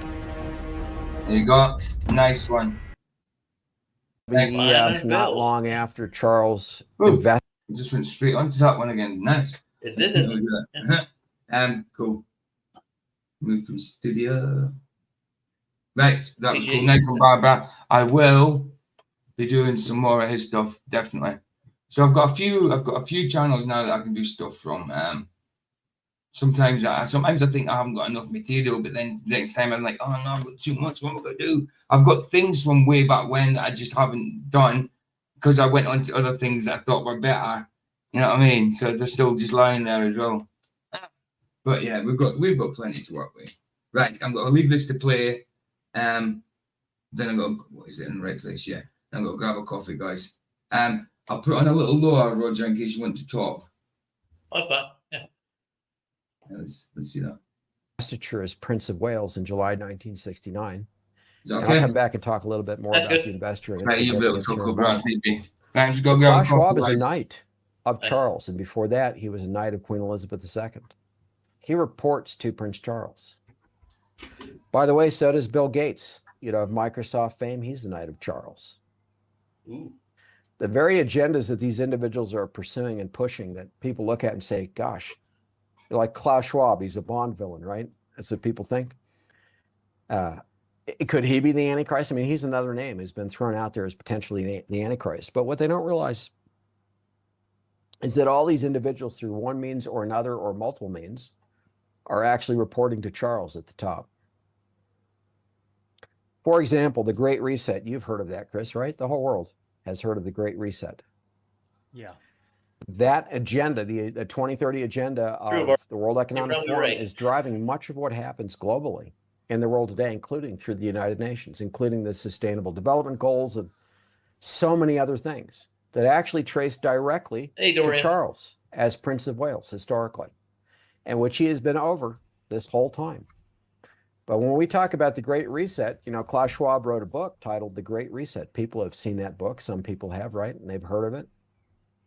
Klaus Schwab wrote the book. What a lot of people forget or don't realize is that Charles himself personally announced the Great Reset to the world at the World Economic Forum months before Klaus Schwab's book was published and months before anybody ever heard of Klaus Schwab's book. In other words, it's not Schwab's agenda, it's Charles' agenda. It has been from the beginning. The Great Reset that has so affected the world already and is set to affect it much more in coming years is under Charles. It's his agenda. But it's only one example. We look at the United Nations, right? I recently pointed this out in another program. I'll do it here too because we have limited time, but I want people to begin to understand how it is that Charles is actually running the world and setting the agenda for the world. A lot of people have looked at the United Nations, right, as potentially the seat of global government. One possibility. And I'm going to say that almost certainly that is how the global government will come about, is through the United Nations. They talk about the 10 kings, the 10 rulers, right? And I go into how those will be through the United Nations, through an expanded UN Security Council in this book. What they don't realize in most cases is that the United Nations came out of the League of Nations. You've probably heard that, right, right? Mr. Chess. Historically. Yeah, that was at the end of World War II. your Rockefellers and your US bankers. Say again, Raj. Oh no, Mr. Cheswick he just wondered about under the Vatican where they buried everything. He wanted to never see the light of day, is what he said. But I would love to go in the Vatican vaults and look at their stuff. Oh, I know. I know. I'd love to see their chronovisor so I could look back and see Jesus's crucifixion and stuff like that. You know, I have to have a look. I'd love to see back in time with a definitely real, not fake chronovisor. You know what I mean? Yeah, man. But there's some. Yeah, I'd like to see it myself. Some of them stuff in that, definitely. I mean, they collect artifacts and stuff as well. Probably like things like the Spear of Destiny and all that kind of crap. They probably go for like anybody's got to have the spear that went into Christ's side. You know, silly. Yeah. What I'd love to get a hold of is like their records of the families that have been protected by the Vatican for so long, and give you an idea of who's really up to who's doing what. You know. Absolutely. Absolutely. Is it not? Yeah, a group of people like that, but folks out of London, out of the United States, etc., right? But it came out of the League of Nations. So first there was the League of Nations, then it became the United Nations, right? Right, Barbara. Yeah, thanks for that, guys. Channel. I'll definitely do some stuff from him. Definitely. Yeah. The League of Nations itself mostly came out of Chatham House, the Royal Institute of International Affairs in London. That's what a lot of people don't know. The main purpose of the Royal... Exactly, Michael. That's my point as well. Scripture says Antichrist is revealed, not man guesses who he is. That's what I'm saying. I think he'll come from nowhere and he'll have he'll be charismatic, so people will like him, love him, you know. Like say Charles has got no personality, no charisma, you know. So Michael's right, man. It says he's revealed, not that someone guesses who he is. That's why I keep thinking it's silly to keep guessing that these world leaders are Antichrist. Yes, they are Antichrist spirits, most of them, yeah, absolutely, but not the Antichrist from the beast. Different thing altogether. Royal Institute of International Affairs, historically. But anything else this guy said from Scripture that has been sound. But when it comes to these things, I think we should stop trying to figure out who's going to be. It'll be revealed. Like it said, Michael said, revealed. To create a global government. I think they tried to do that, PJ. Yeah. With Trump. Yeah, they try to make it look like he might be the Antichrist. Of course. Everybody has been. Everybody has.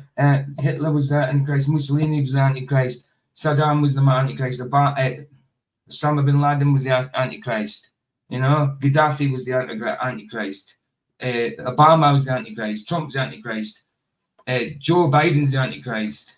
Theresa May is the Antichrist. Maggie Thatcher's the Antichrist. You know, come on. How about Greta Thunberg? Oh, yeah, I'd say absolutely bloody Joan Rivers even.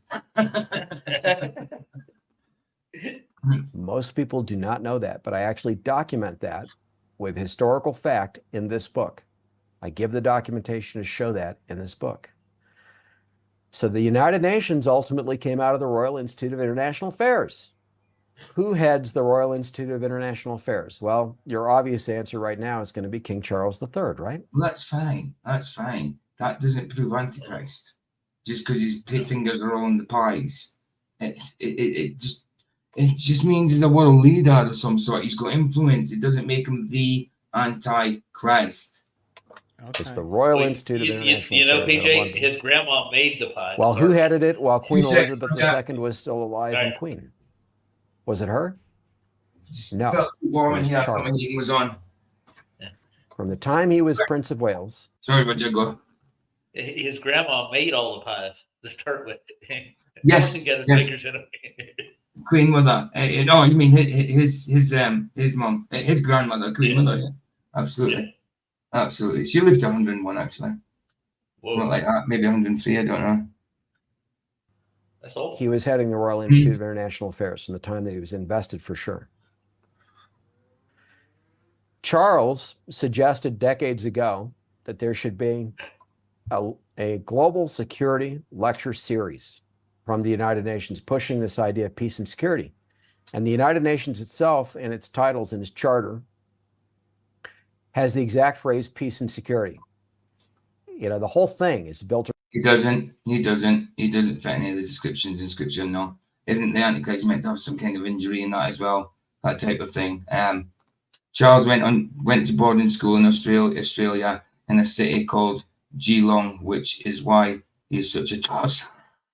Oh, I thought you were going to say something inspirational there, like you were going to give me some nice bit of knowledge. You did, I suppose. You told me why he turned into a toss. That's a good bit of inspiration right there. Oh, it certainly is. It certainly is. Well said, Luke. Well said, bro. Thanks. He made my evening right there. That was a good one. Around this idea of peace and security. Now, that word peace can be prosperity. That word security can be stability. It can be lots of things, you know, related to security. But you get peace, prosperity, justice, security, safety, right, et cetera. That's all wrapped up in that phrase, peace and security. And I say that because it comes out of 1 Thessalonians chapter 5, verse 3 in the New Testament. That's 1 Thessalonians 5:3, which says, when they may say peace and security, then sudden destruction comes upon them as a woman in travail, and they will not escape the destruction, in other words. That woman in travail imagery is an allusion to the Great Tribulation, the Great Travail, if you will, the last 3.5 years preceding Armageddon. So in other words, first they'll say the world will, peace and security, and then will come destruction on the world and the Great Tribulation, to paraphrase 1 Thessalonians 5:3 and what it means. I go there because that is core to the United Nations. It has been from the beginning. Charles wanted a global security lecture about peace and security. So he got what he wanted, and he personally created the United Nations Global Security Lecture Series. He personally delivered the first global security lecture at the United Nations itself in New York before the UN Assembly, for the General Assembly. About that same time, Charles said he wants to see a standing United Nations army to impose peace and security globally, in other words, basically. He also stated that he wants to be the commander of that army. Most people don't know this about him, but this is documented in my book. Even in the first edition from 1998, this is documented. This has been a long-term goal of Charles. So that's another mechanism through the United Nations. And I explain how the global government of 10 rulers is going to come about almost certainly through the United Nations in this book under Charles. Hey, PJ, hold on a second. So those are just two ways, you know, and there are a myriad of others that I go into. Go on, sorry, try to look at some scripture. Yeah. Sorry. So what they're saying is basically that the many waters that the beast sits upon is the United Nations. Yeah. I think, yeah. I mean, that might be accurate, but it's not going to be Charles. He might be part of it, but it's not him as the Antichrist. You know, I think he's got to be over. He's got to bring all these things together to make it a one world religion. You know. So that they're coming after Christians, dude. That's what it is. Absolutely. Right. Sorry, I'm just got to play this. I'm just looking through some. I'm trying to find a number of them in this book, by which Charles has been pulling the strings of world leadership and effectively dictating and steering the agendas of globalists for decades, effectively controlling all the bad stuff happening in the world today. Even the Mideast peace process, you know, people look at that. Right now, we're talking a lot about the Saudi peace initiative. And then before that, we were talking about the Abraham Accords, right? And before that, we were talking about the Oslo process. The Saudi peace initiative goes back to the early 2000s. It's a separate initiative. They're trying to merge it into something. Read this in Thessalonians and see if this kind of talks about him. Quickly. Share screen. I think this is the scripture I'm thinking of. But I'll just read through it because I can't find it. Like just skimming my eyes, so I'll read it and see if this is it. Now, this is 2 Thessalonians 2. 1, not 2 Thessalonians 2 onwards, I think. 2 Thessalonians 2 onwards. Is that what it is? What I put in?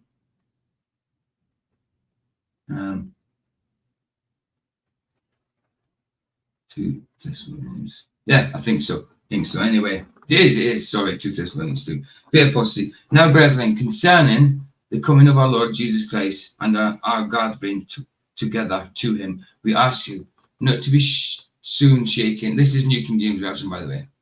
In mind or troubled, either by spirit or by word or by letter, as if from us, as though the day of Christ had come. Let no one deceive you by any means, that the day will not come unless the falling away comes first. And the man of sin is described as the man of sin, is revealed. The son of perdition is revealed. Like Michael said, the man of sin is revealed. The son of perdition, who opposes and exalts himself above all that is called God. So he'll call himself God. And that is worship, so that he sits as God in the temple of God, showing himself that he is God. Sorry, King Charles hasn't done any of this and hasn't claimed this to be God or whatever. Do you not remember that when I was still with you, I told you these things, and now you know what is restraining, that he may be revealed in his own time. Revealed, not guessed who is seen, in his own time. So it's got to come all of a sudden. For the mystery of lawlessness is already at work. Only he who restrains will do so until he is taken out of the way. And then the lawless one will be again revealed, whom the Lord will consume with the breath of his mouth and destroy with the brightness of his coming. His coming, as in Jesus. The coming of the lawless one is according to the working of Satan, with all power, signs, and lying wonders. Satan with powers, signs, lying wonders, and with all unrighteous, righteous deception. Right, fairly fits into that one. Fine. Among those who perish, because they did not receive the love of the truth, and they might be saved. That they might be saved, sorry. And for this reason, God will send them the strong delusion that they should believe the lie, that they all may be condemned who did not believe the truth, but had pleasure in unrighteousness. There you go.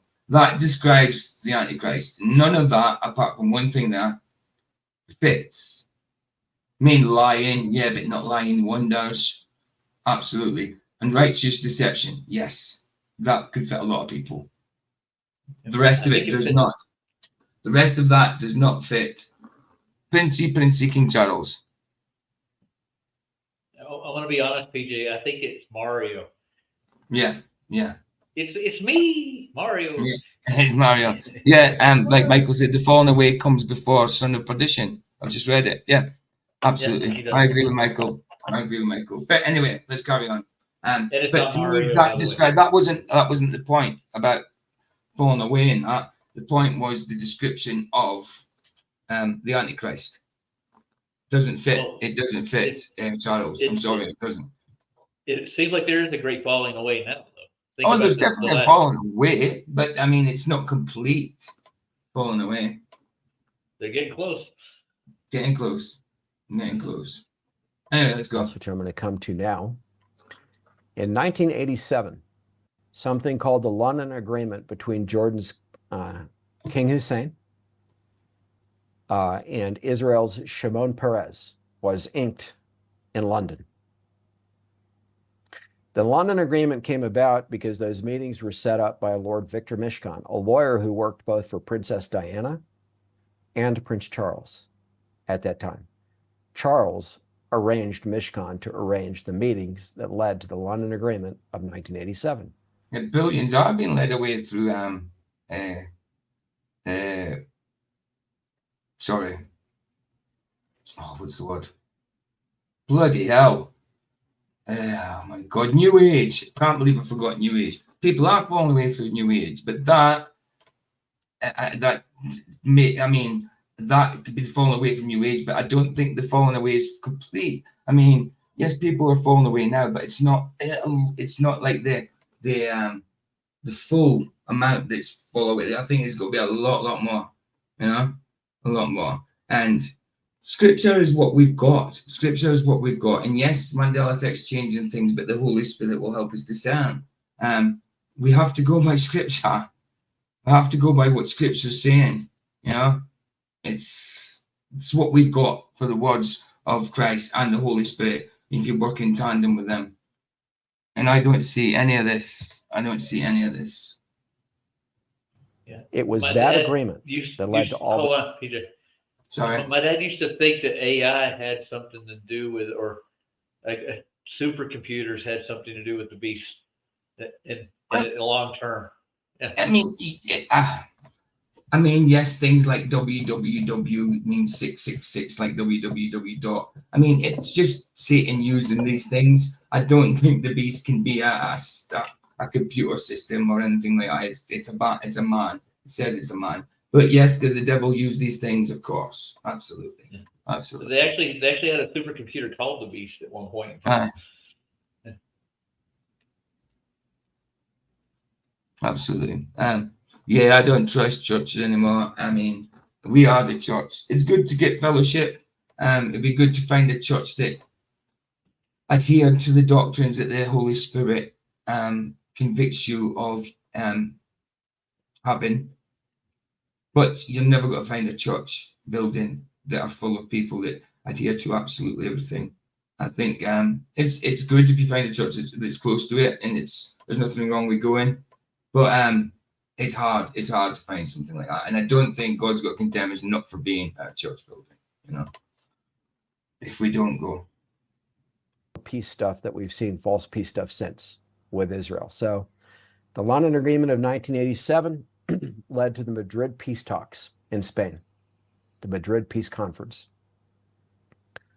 At the time, Shimon Peres, who, by the way, Chris, was also a Knight of Charles later, he became another Knight of Charles. But Barbara, I'm sure other people have. And come to the same conclusion as us.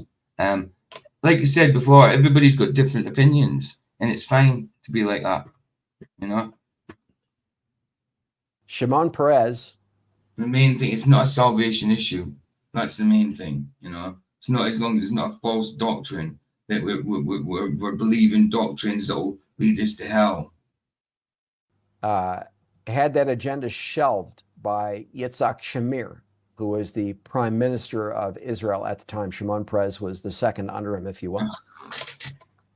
So Shamir shelved the London Agreement, and then effectively that Madrid Peace Conference, the Madrid Peace Talks, that process, it got frozen. Then Yitzhak Rabin, the one who was assassinated, became prime minister of Israel, and Peres became the second under him and revived. That link you gave me, Barbara, for the video, that cabbage, I was going to say Garbage Pail Kids then. The Garbage Pail Kids. If you've known that one for a while, because that's really a good channel by the looks of it. It really is. I'm glad you gave me that one. But have you known that one for a little bit? I do think that is a possibility, Michael. Absolutely. Absolutely. The London Agreement of 1987 and also the Madrid Peace Conference, which directly led to the Oslo process. The Oslo process, from the beginning, was divided. Sandra, good to see you, bro. Good to see you, man. Into two stages and three phases. I think I may be saying that backwards, but I think that's right. But anyway, they were peace and security. And actually, it was in the order of security talks and then. Yeah, exactly. Look, if two or more are gathered, there are at least two people here. Yes, I know the verses, Mandela. I know it's now 2 or 3, which limits it, which limits how many people can be together for God to be in the midst. You know what I mean? Mad, innit? 10 people won't work, PJ? Yeah, 10 people won't work. Just 2 or 3. If you've got any more than 3, Jesus won't be there. God won't be there. No Holy Spirit for you. No. Peace talks. And the 3 phases were to be Oslo 1. I followed him for several years. Yeah, I'm glad you gave me his thing. I think he's got lots of videos there that's worth doing stuff on. Without a doubt. Barbara's given me quite a good few links in the past, you know. John Todd, this one, another one as well. I tell you what, some of the stuff are really good. Some of the stuff's really good. 2 and 3. So Oslo 1 was a declaration of principles, not an actual treaty, that Arafat and Rabin signed before Rabin was assassinated. After Oslo 1. But what do you mean, Dorian? What if Satan? Come on, dude. What if Satan was the one doing all the 10 Commandments, burning bushes? He's the greatest deceiver. Oh, dude, come on. That's ridiculous. You don't have any evidence of that. That's surmising. That's just coming up with something just in your head saying, mental gymnastics saying, oh, hold on. What if that wasn't God? What if that was actually the devil? Where's that come from? Where does that come from? Nowhere does it allude to that. That's the last I'll say. I'm not going to argue about that kind of thing because that's just silly, really silly, dude. Came a peace treaty with Jordan, and then Oslo 2 occurred an actual. I'm not getting into it, dude. That's an silly. actual treaty, and then Oslo 3 never came to pass, and Rabin had been assassinated. Next came the roadmap, which was the successor to the Oslo process. Right. All this is on the side now of. So, hold on. Satan would give you the 10 Commandments to give you morality, would he? I mean, I know it's not just morality, the 10 Commandments, but there's a big part of morality based around the 10 Commandments. You know, Satan ain't going to lead you into that because, you know what I mean?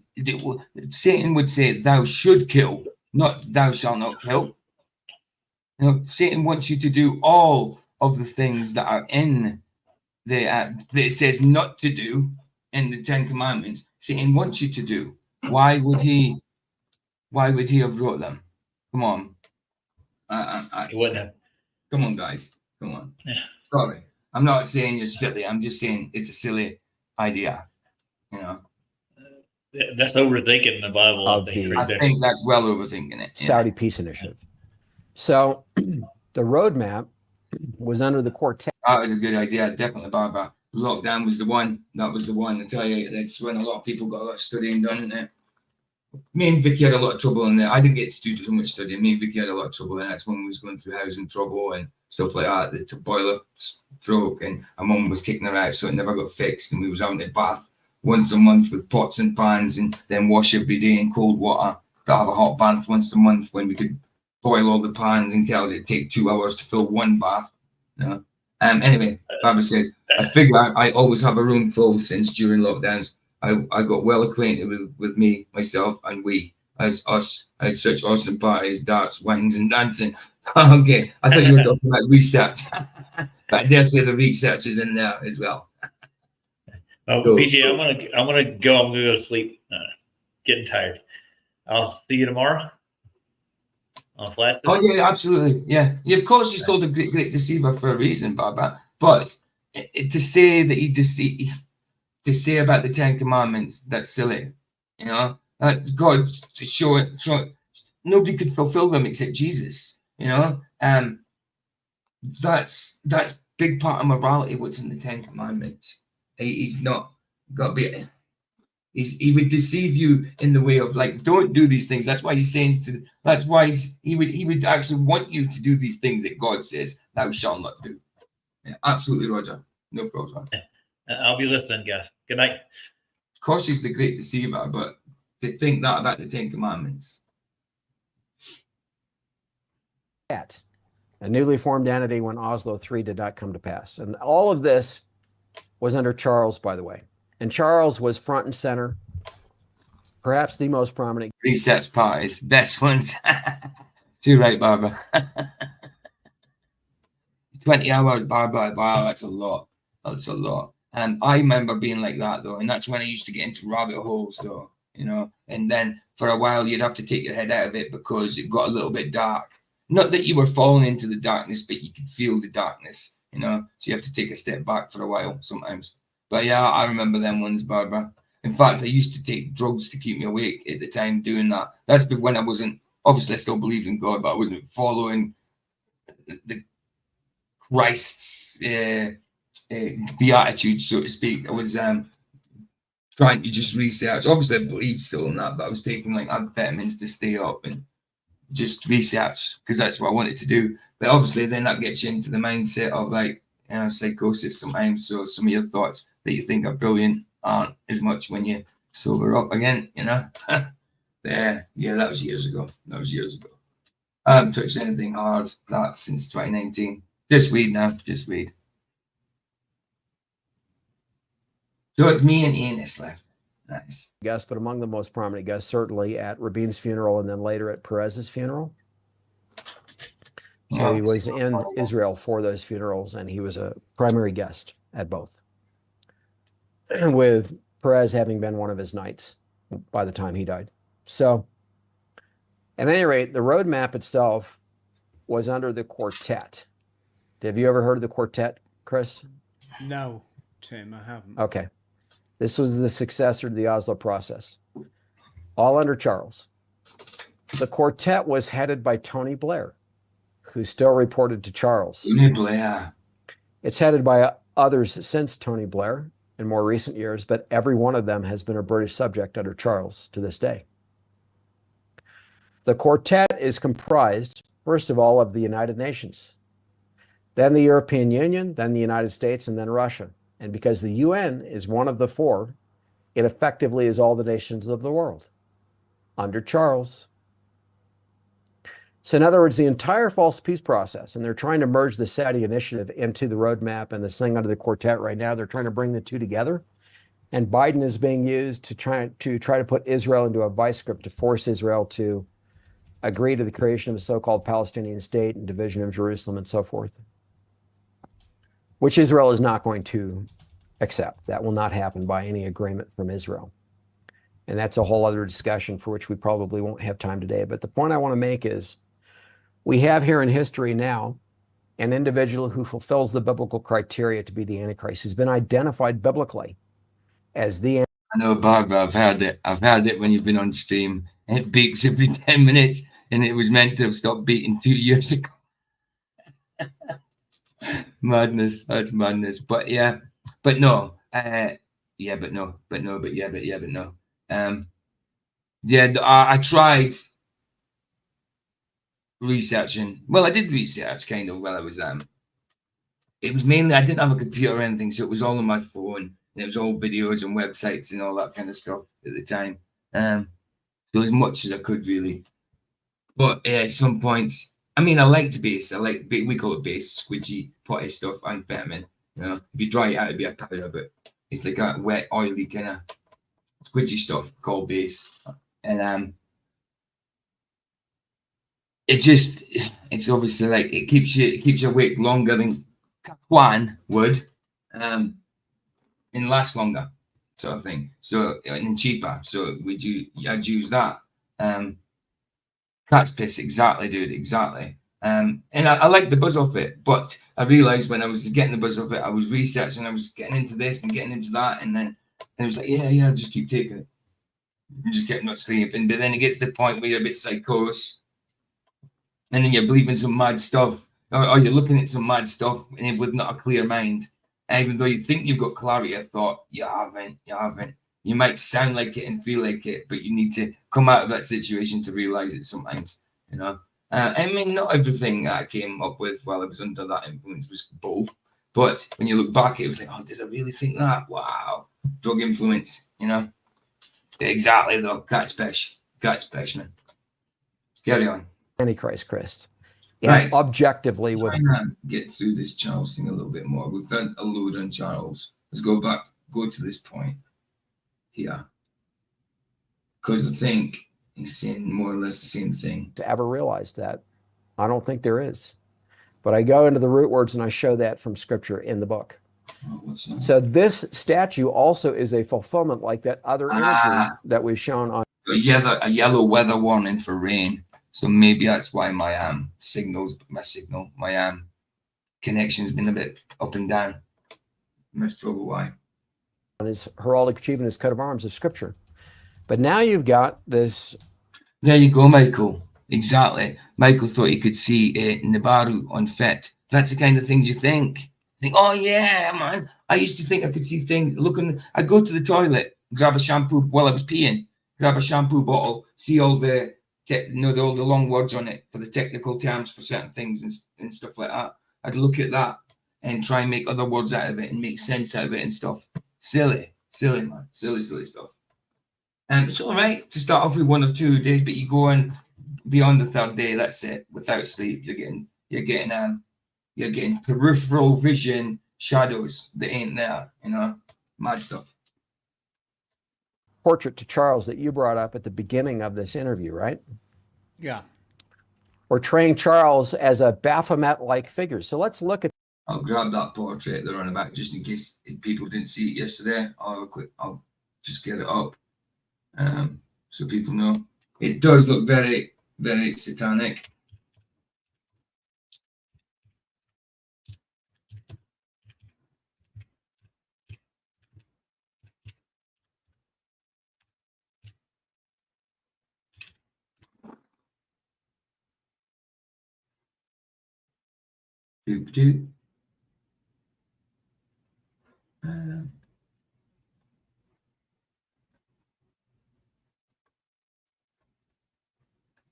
This one.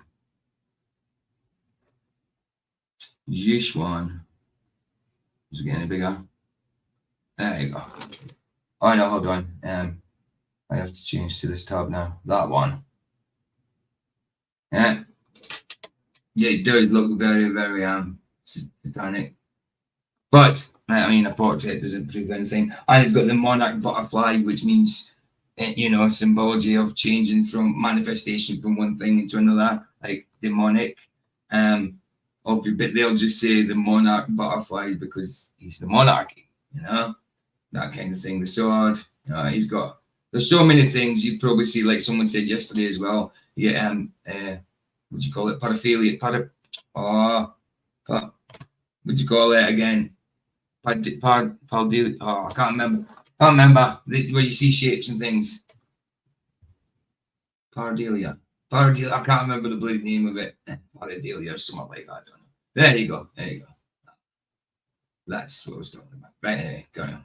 Next to the Baphomet, so people can actually see what that really looks like. Pareidolia, that's the one. That's the one. So I'm going to Pareidolia, something like that.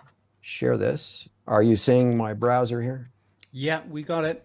Oh, it's good. So something different. Cool. I'll show this on my Facebook page where I've posted it. You don't need to have an account, by the way, folks, to see this on Facebook. You can see it either way.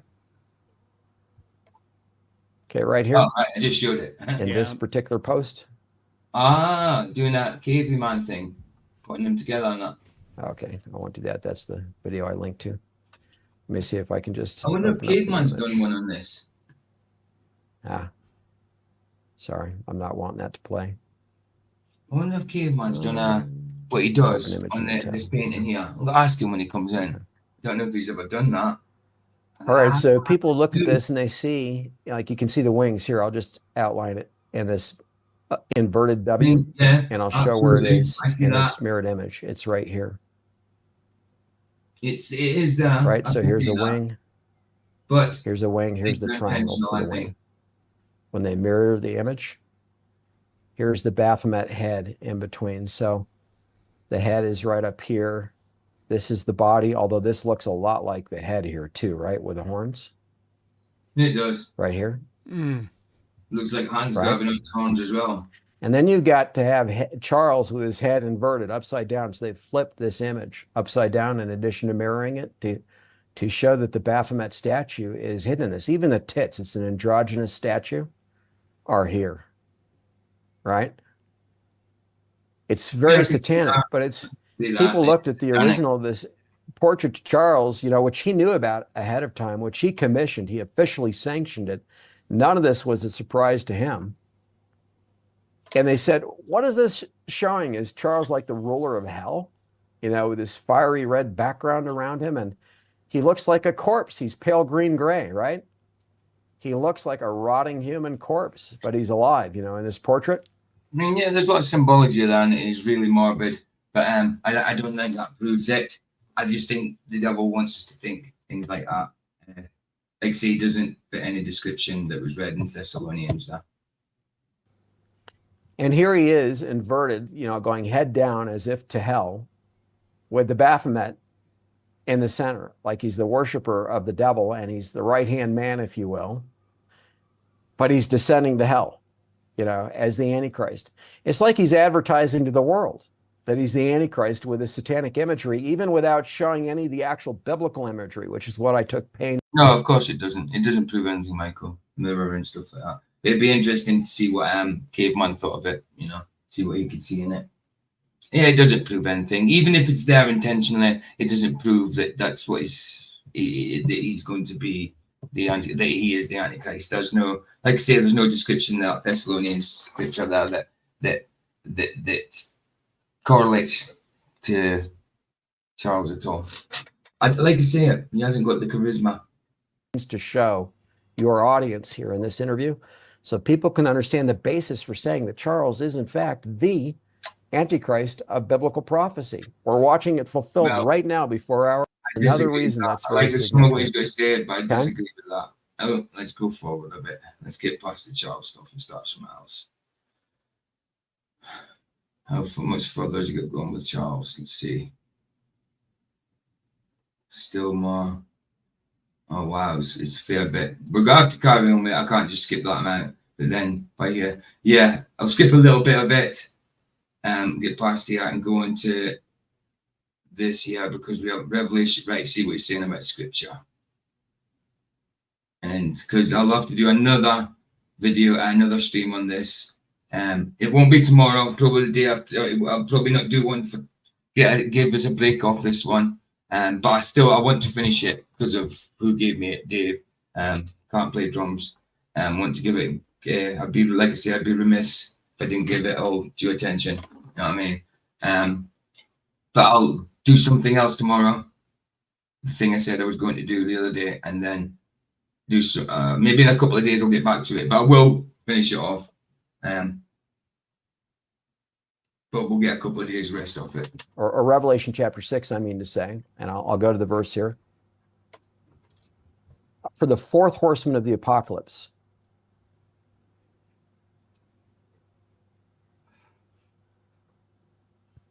When it says a pale horse right here, the Greek text actually says pale green gray, and it's actually referring to the color of rotting human flesh.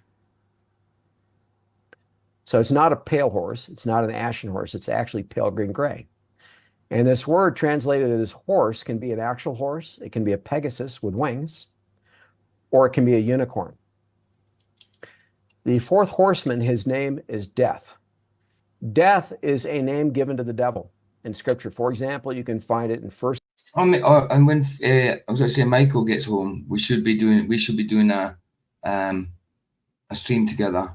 I don't know if we're doing it on his or on mine. I'm not sure. The one we were talking about, Michael, about old Mickey Boy. Michael wants to do it when he gets back on Friday, but whether he's well enough at the time, I don't know. If he wants to do it on Saturday instead of Friday, I don't know. Whatever you want to do, Michael, we'll do that. Friday afternoon if you want, or whatever, because you said you want to do it when you get back, but you'll have to see how you feel, I suppose, because you're still not very well. But yeah, I'm ready to do it anytime, bro. Corinthians chapter 15. Okay? Yeah. The devil is going to possess Charles as the son of perdition. There are two individuals called the son of perdition or the son of destruction in Scripture. One was Judas Iscariot, who betrayed Christ right before he was crucified, in the Garden of Gethsemane, right? Before they took Christ, as prisoner, if you will. You're going into, Revelation, brilliant. Going into Revelation, right? Why didn't you go to the description of the Antichrist in Thessalonians?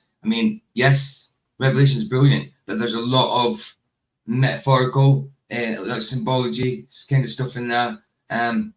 Obviously, it's literal. Obviously, it reference to something, even when it's metaphorical, something that's real and going to happen. But look at the description of Thessalonians. Go to Thessalonians, and that doesn't fit him at all, dude. And hauled him away from the Garden of Gethsemane. The other individual is the Antichrist. That's 2 Thessalonians chapter 2, who will be possessed how you doing, by the bro? devil and sit in the temple of God, showing himself that he is, quote unquote, God, as an Antichrist, as a counterfeit God. That says so that the devil is going to possess Charles. But he hasn't done that. He hasn't done that. Charles is the Antichrist, and then he's going to be on the Temple Mount. That's what that statue I showed is all about. Showing himself, looking at that statue, with his face, looking at that statue on the Temple Mount saying, I am God. Right? The devil in Charles is going to be looking through Charles' eyes at that statue on the Temple Mount, wearing his face, looking at himself saying, I'm God. That's what 2 Thessalonians 2 is talking about. This Antichrist, this false God, the devil portraying himself as God when he's possessed. That's why I'm saying, Michael, whenever you're ready, bro, whenever you're ready. If you have to wait till Saturday, Sunday, that's all good, man. Like I say, it's downloaded. We don't have to look for anything. It's downloaded. Whether we do it on my channel or on your channel, it's ready. We can both control it, so it doesn't matter that I've downloaded it. It can still be on your channel. You know what I mean? Because you can control it from mine. As long as I've there to upload put it on video file, you can control it. So yeah, on yours, on mine, I don't mind, dude. Whatever. The Antichrist.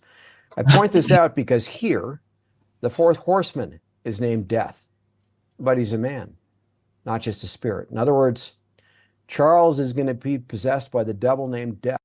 That's actually a good idea, Barbara.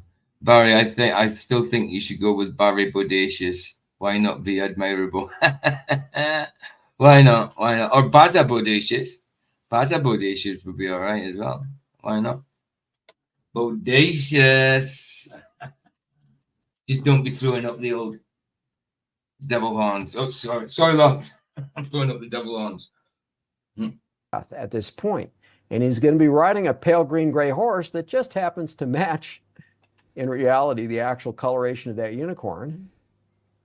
The imagery here, this color of his rotting human flesh-like color. This, this death-like appearance, right? And you remember his coronation when he was crowned? It does look hellish. It really does look hellish. It does. But a painting doesn't prove diddly squat, doodly dandy. You know what I mean? A painting doesn't. The devil likes to confuse. King of Britain, the UK and so forth May last year. I remember the day, Tim. I don't watch television, but I gather it happened. Okay, did you see the clip of what people were calling the angel of death or the grim reaper? Oh, yes, there was actually. I knew he was going to say this. Vicky actually pointed out to me as well. When he was when he was coronated? Or when he was coronated, I think. In the background, there was this cloaked figure kind of just walked past the whole length of the shot. In the background, they called the angel of death sort of thing. It was just a cloaked figure. I don't know why. It might have been put there for people to talk about. I don't know. But there certainly was one. I might have to check that. I don't know if he'll show it. I might have to look for it. To a door, and people were saying, what's that doing at the coronation? I might have vaguely recollected it. Yeah. Okay. Lots of people on the internet were saying, what in the world is that doing at the coronation? There's somebody walking across the entrance before Charles and Camilla came in, to the cathedral. Before they entered, you've got this person dressed like the Grim Reaper, who might have been a Greek Orthodox virgin, who knows? But with all the security and so forth there, that wasn't accidental. That was intentional, purposeful imagery. And when the world saw that on television, everyone was saying on the internet, did everyone just see the Grim Reaper or the Angel of Death? You know, there at his coronation. What's that doing there? Okay, so I'm saying, and there were several other things. You know, like Charles used the green man head as the central symbol, wearing a crown of thorns, a Stephanos, on his invitation to those who were invited to be there for his coronation last year. The green man, which is like a chimeric lion humanoid skull, almost like a lion humanoid face skull, with foliage growing out of it, you know, wearing a crown of thorns. That was the central symbol of his invitation to the thousands of people, well, a couple thousand people who came to his coronation, who were there in person. And the green man has this theme of death and resurrection. You know, ever since the symbolism has existed, it's a pagan satanic symbol out of Satanism and witchcraft. Man, I was looking for them. Most of them are like news ones, but I found one that I might have to zip through to show, and it doesn't. But it just looks like it's from a creator. So if I show a news one, it'll have to get taken down. So quickly show this. See if it's in here. I think it might be. This one, Vet Father. Everybody, right? I'll do this one because it's not a. All the rest are news. I mean, you can see it there, but let's have a look at this one. See if it shows it. Article comes from. I'll obviously zap it forward. Showing right now.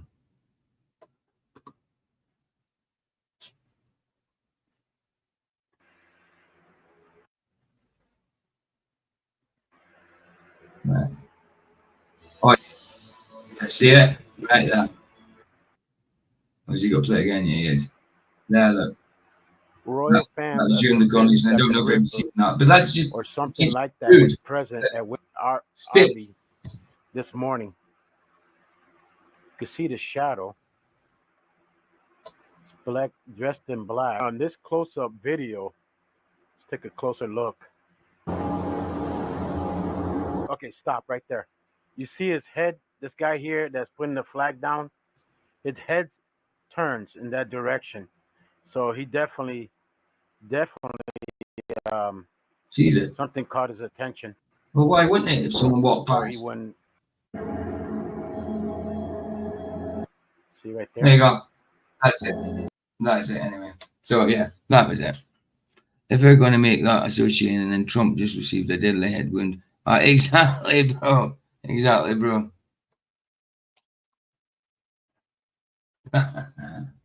Yes, bro. Absolutely. Combined.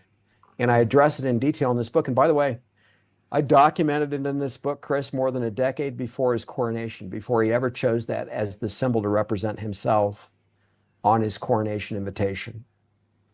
So I've known that Charles was to be the person that green man symbol represents for more than a decade. But it's got this death and resurrection association, this theme associated with it. You mentioned the monarch butterfly on his shoulder in this portrait, right? Yeah. Yeah. The non-inverted portrait.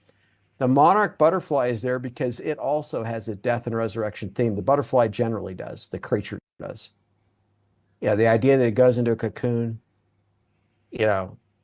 And they come out. It's demonic manifestation, really. And then it comes out as a butterfly. People have long associated the idea of death and resurrection with butterflies, for example, for that reason. So the monarch butterfly ties to that. It also ties to chimeric hybrids. And that's a whole other discussion that I won't get into here. I have a... He does get into aliens at some point. World War III and aliens, like 57. I just went to skim through to see if that... Right, so he must talk about that later. Right, cool. So it's 57, just so I know. As a butterfly. People have long associated the idea of death and resurrection with butterflies, for example, for that reason. So the monarch butterfly ties to that. It also ties to chimeric hybrids. And that's a whole other discussion that I won't get into here. I have a book series titled Solar Apocalypse. I'm going to show Prof. CS's website for a moment so people can see this. This is the website where people can go to actually get this book, the second edition of the Antichrist and a Cup of Tea here. Okay? That's where they can get it. But I have many other books and multi-volume series coming in the next 2 to 3 years. one of which is titled Solar Apocalypse. Do you see this here? Yep. In this series, I'm going to give the world, the whole world, the actual hard evidence for so-called aliens. What actually exists in our solar system, what has existed on Earth historically. Right, okay. I mean, I believe some of the stuff you said in the start, like scripture, really good. Obviously, I don't believe in the child being the Antichrist, but he's up to him if he wants to believe that. But if he actually believes there's actual aliens, I completely disagree. Yes, aliens, if you're going to say they're demons, fine. But if you're just saying they're aliens, dude, something wrong there. What's really going on? I'm going to show actual complex biological life on other planetary bodies in our solar system that exist today. Okay. Right.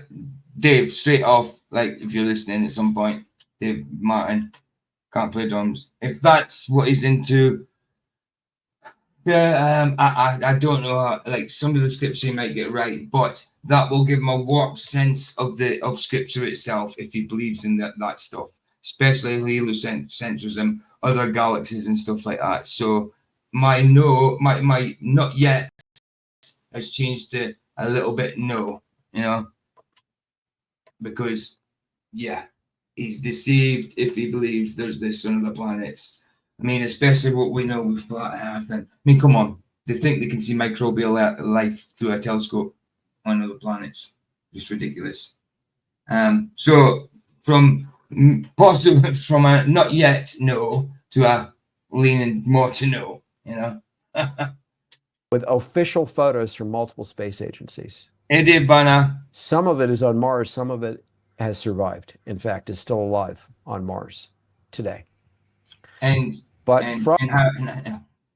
how on earth would you prove that, dude?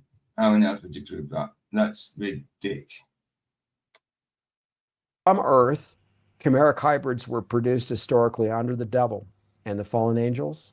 The Nephilim were human angel hybrids. They were the beginning of that. And they seeded chimeric hybrids. Fair enough, but why is that equated to aliens? All over our solar system before Noah's flood transpired on Earth, including to Earth itself. The dangerous dinosaurs on Earth were chimeric hybrids that weren't supposed to exist. It's now just going back to the start. Sorry. I absolutely, Dave, this bit does discredit him. Obviously, I'm going to listen to the whole video, but yeah, well, not today, but we're going to listen to the whole lot of it, watch the whole lot of it. But yeah, so far, I mean, at this point, this is not trustworthy at this point. Definitely not. How far was I there? Like 57, 58, maybe. 58. Sorry. Let's see. What does he say? Wiped out most of what was done in the solar system simultaneously with Noah's flood on Earth. And that's why Earth was bombarded. There's dinosaurs on Earth. In this series, I'm going to give the world, the whole world, the actual hard evidence for so-called aliens. What actually exists in our solar system, or some of it has survived. In fact, is still alive on Mars today. But from Earth, chimeric hybrids were produced historically under the devil and the fallen angels. The Nephilim were human angel hybrids. They were the beginning of that. And they seeded chimeric hybrids all over our solar system before Noah's flood transpired on Earth, including to Earth itself. The dangerous dinosaurs on Earth. Right. No. Even if the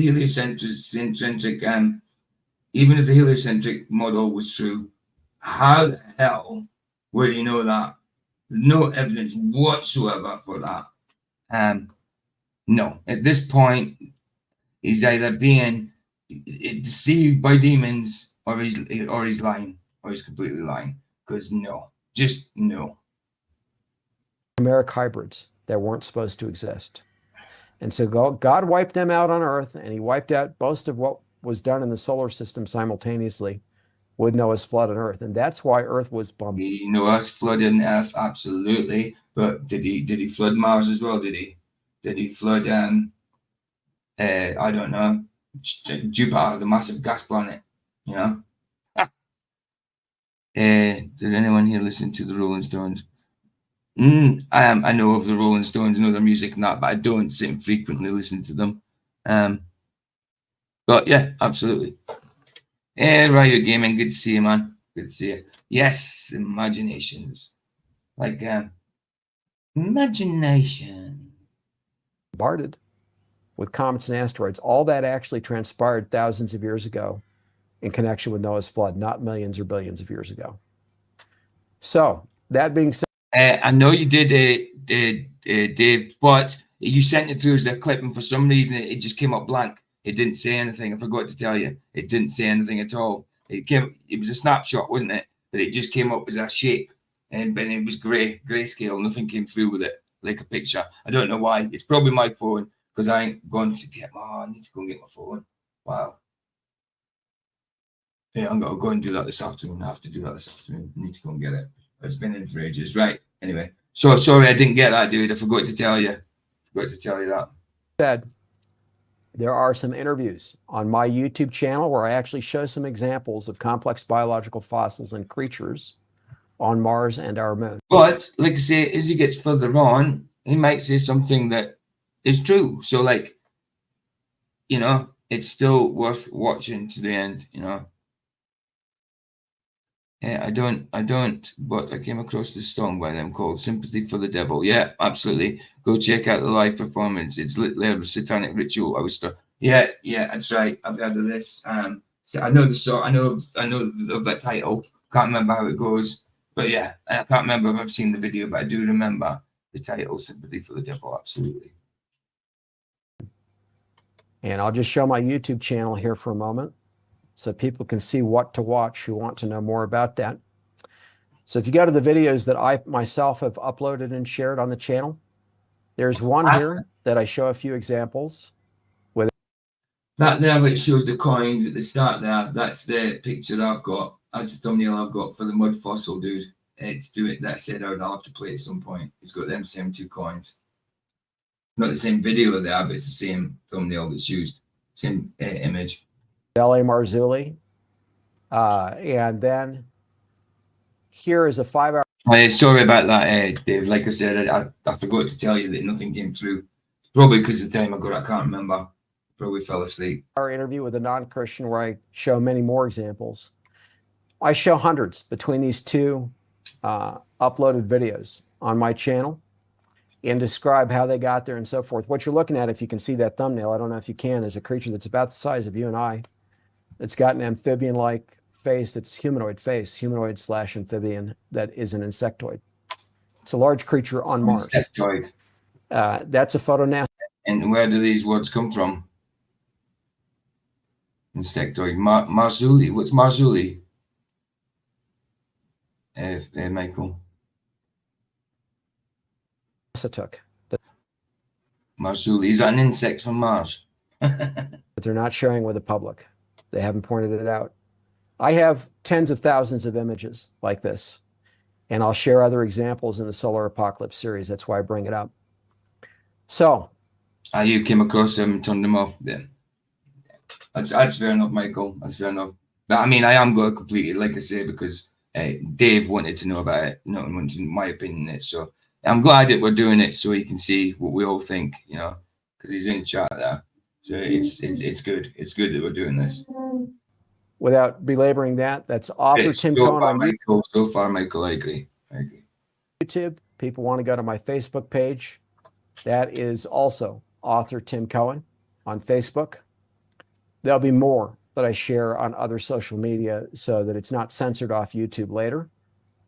But all that is to say, when we come back to... Oh, is that what he said, Marzulli? I didn't think he said. I thought it sounded like something else, dude. I get you. Okay. Now I can hear it. My ear's different. Charles as the Antichrist and this imagery here. Yeah, these, at the beginning, when I was first looking at this in Revelation 13 and asking God to show me who. I'll do 3 more minutes. That'll be it, get us halfway through the full video. So, yeah. And I'll come back to it in about 2 days, Dave. Something like that. And what's being spoken of here, the first thought that came to mind is, genetic chimeric hybrid, right?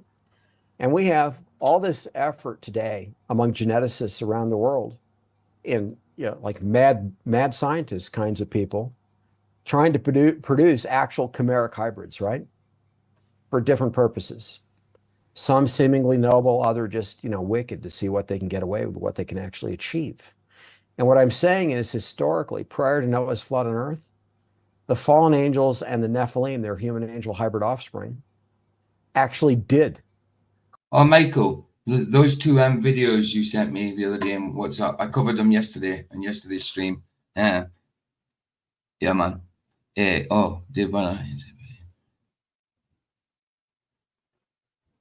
I won't play it. I won't play it because I know I'll get struck for it if it's Rolling Stones, man. But yeah, I'll have a look at it. Nice one, Dave. Nice one, bro. I'll have a dig at that. Nice one, buddy. Right. Cool. I'm just letting it play for a second so I can come up with my history. Excellent. Come on, forget the adverts, right? Thank you. Nice one, dude. What was I looking at? Watch list for? Cool. Yeah, I've got plenty of stuff coming up. Nice. Anyway. Produce an enormous number of chimeras. And they seeded some of them to Earth, and they seeded many more off Earth around our solar system. And God wiped a lot of that out thousands of years ago. But that agenda is coming back today under the devil and the fallen angels. And now human beings are getting into the act, so to speak. In our biologists, our geneticists starting to do some of these same things at the beginning of that process. Right, I'm going to leave this to play, guys, and I'm going to put myself on mute because I'm going to quickly look at that video that Dave Banner's talking about, just so I can tell what I think.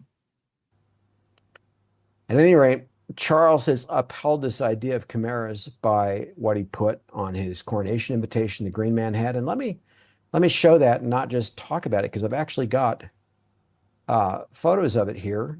Let me bring it up.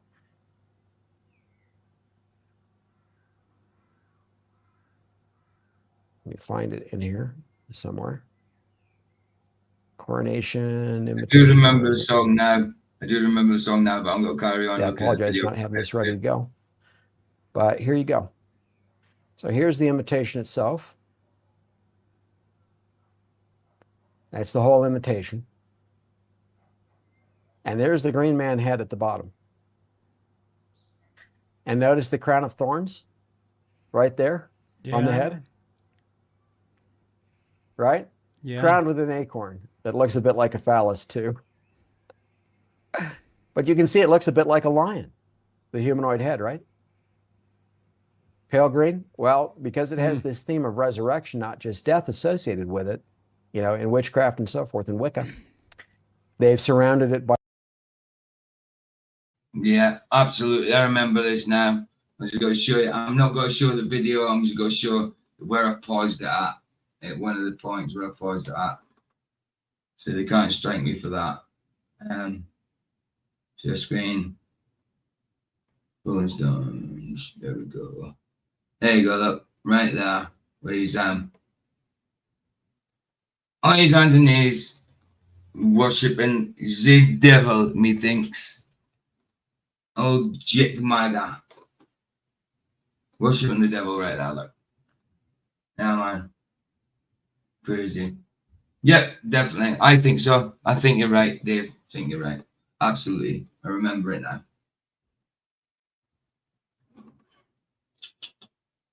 Growing out of this, and it's the perfect eco-fascist symbol for the Green Man, in this case, Charles. He is the Green Man, the Antichrist, and so forth.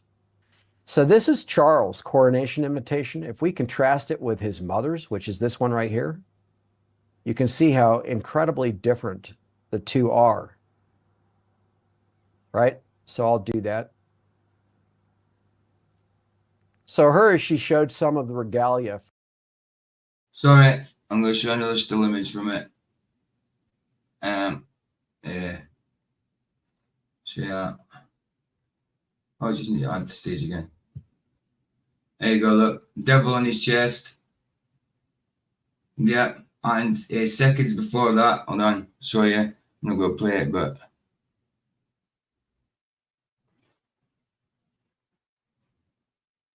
there it is. Still on the ground with his top off, took his top off. Taking his top off and that.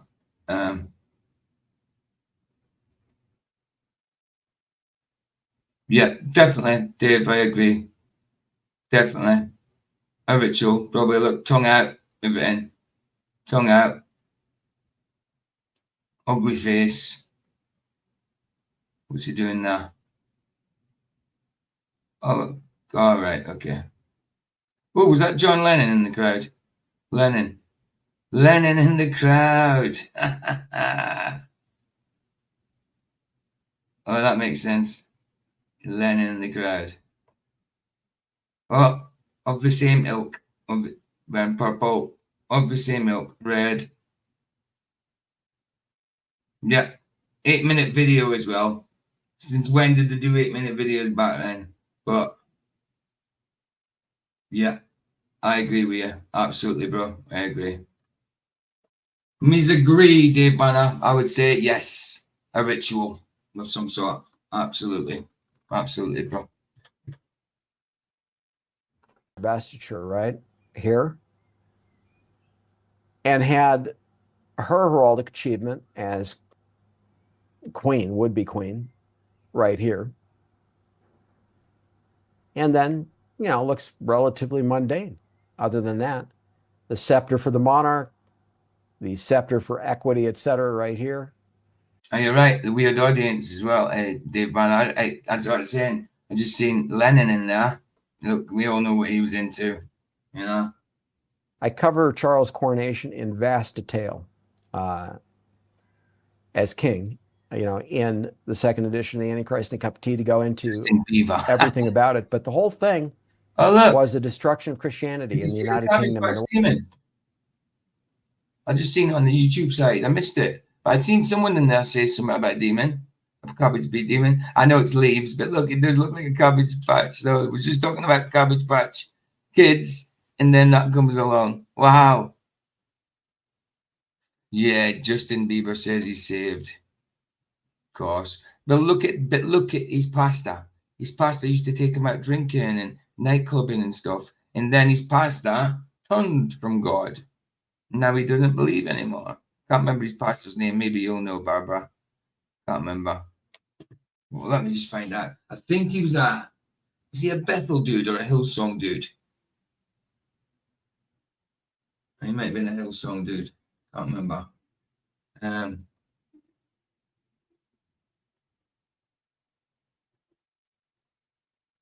Pastor did he? Yes, he did. Yes, he did. World, you know, he had, I think you said you didn't watch it, but he had for the first time royalty from other royal houses of the world there and loosely participating. Never done before. Recognizing him as their monarch effectively by being. Would not surprise me, Jono. Would not surprise me whatsoever. Camilla gotta be a dude. Well, you know, Michael is. There at all. He had actual pagans participating, non-Christians participating directly in major. Probably because he's down his Christian music now, Barbara. That's probably why. Ridiculous, isn't it? Ridiculous. I'll find out. Ways in his crowning and coronation, never before done in history, and ostensibly opposed by the Archbishop of Canterbury, who is an apostate and a heretic himself. So, of course, he ultimately gave into it and went along with what Charles wanted. And so Charles had, you know, a Hindu, Buddhist, I think a Sikh, a Jewess, you know, an unbelieving Jewish, you know, non-Christian Jewess, and others, you know, participating. Carl Lentz is his name. Let me just find out where he's from. Yeah, from Hillsong. I thought so. Let me just get a picture. This is a picture of them together. They used to go out drinking, and now he denounces Christ. He renounced Christ. This guy.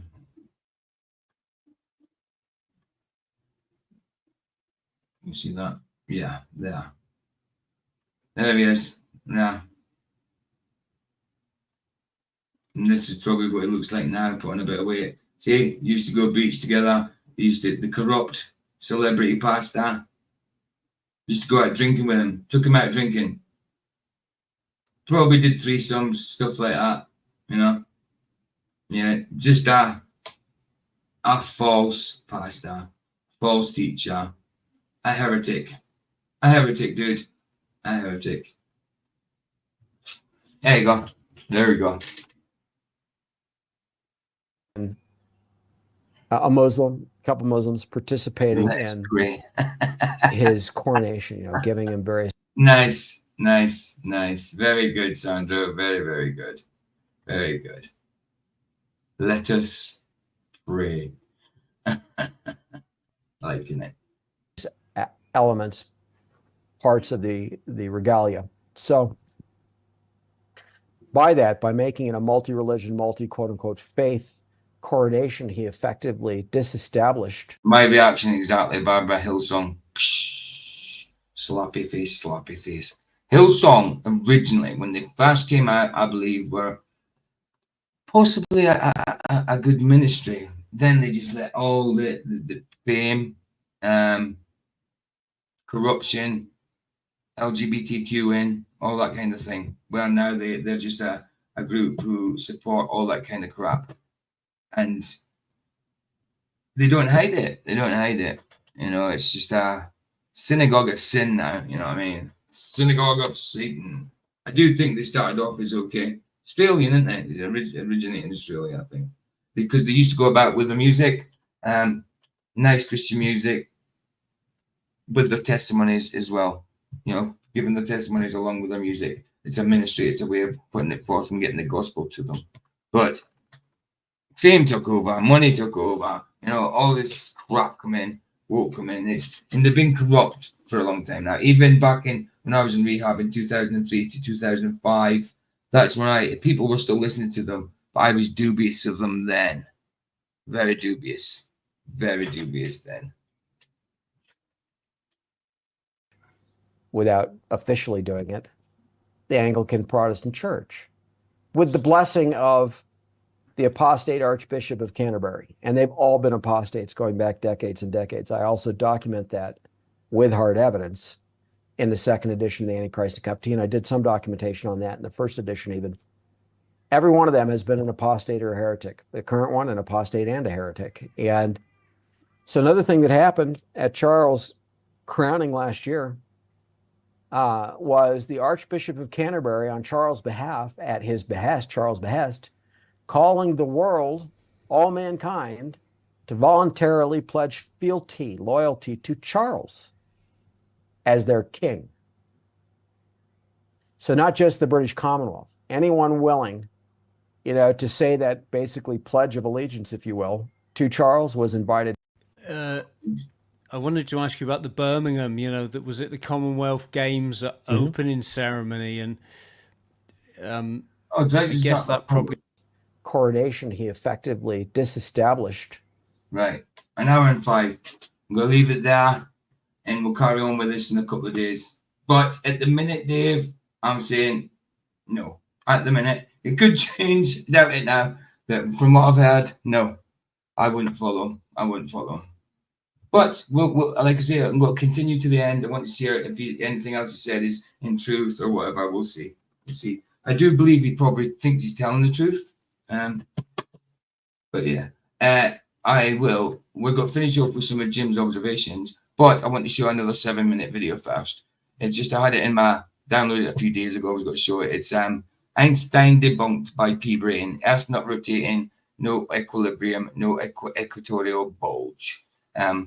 It's 6 days ago. I was meant to show it a few days ago and I didn't, so we'll show it now. And then I will finish off with some Jim's observations, and then I'm Mr. Super Sidewinder. Let me just get Jim's channel up ready. Jim Manus. Where are you, Jim? Sorry, I'll continue to play this while I look for Jim. Without officially doing it, the Anglican Protestant Church, with the blessing of the apostate Archbishop of Canterbury. And they've all been apostates going back decades and decades. I also document that with hard evidence in the second edition of the AntiChrist Captina. I did some documentation on that in the first edition even. Every one of them has been an apostate or a heretic. The current one, an apostate and a heretic. And so another thing that happened at Charles. Right. Let's do it. Yeah. So where am I in this? An hour and 6. Cool. An hour and 6. Right. So Dave, I'll do it in a couple of days. Tomorrow we'll take a rest and go into something else. But yeah, we'll do it. Start up and again in a couple of days. And the guy, Baba, put me in contact with that. The channel. Sorry, not the guy. We'll do that, and we'll do that in a few days as well. Definitely. I like what he's got to say.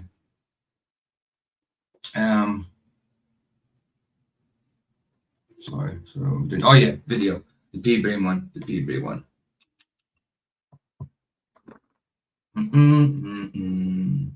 Just so there's a little bit of flat earth in it, a little bit anyway. Well, to do with non-rotation. I'm not saying literally flat earth, but where is it? Is it that one? Yeah, it's this one. A lot of videos out there that say stuff like this. The reason you can't tell the Earth is spinning or the Earth is rotating is because of A, B, and C, blah, blah, blah, blah, blah. Well, okay, ask me. Why can't you feel the Earth spin? Because it's not. It's not spinning. Hey, everybody, in this video. And he's right. But yeah, do you know Sir Aneth, Lord of thy night skies? Absolutely, bro. Video, I'm going to debunk Einstein.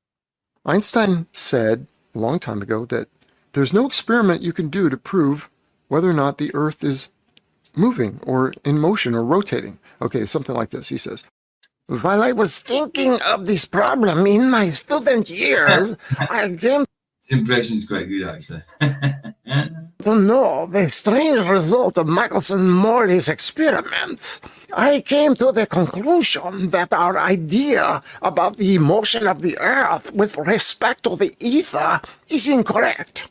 If we admit Michelson's null result as a fact, this was the first path which led me to the special theory of relativity.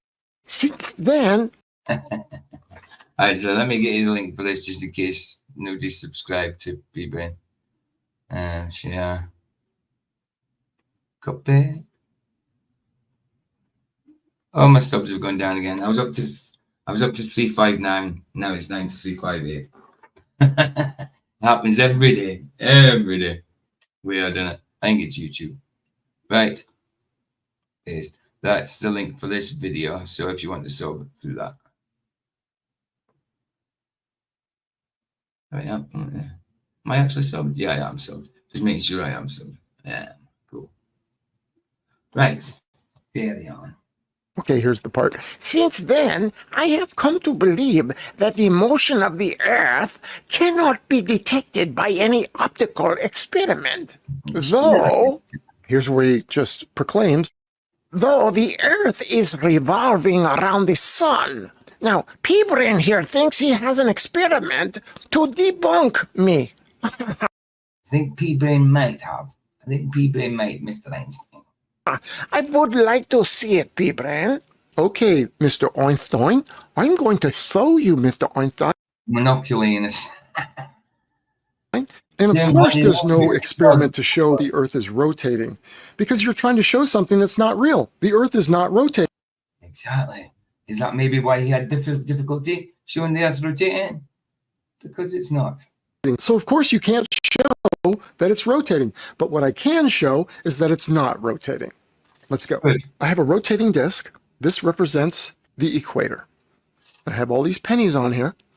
Now, when I start to spin, the pennies are going to move out and reshape the Earth into an oblate spheroid, people, with an equatorial bulge of 14 miles high. This is Hey, man, this guy.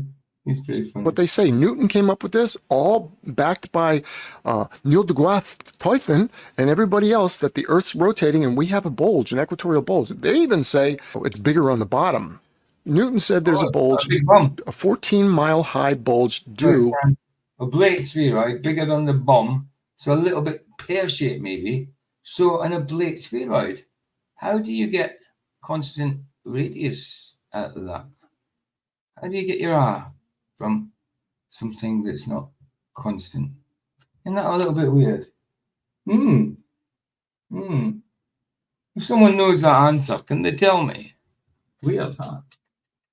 To this 1,000-mile-per-hour rotation. Okay? And so what I'm going to show is, I'm going to spin this, and you're going to hear the pennies move out. Here we go.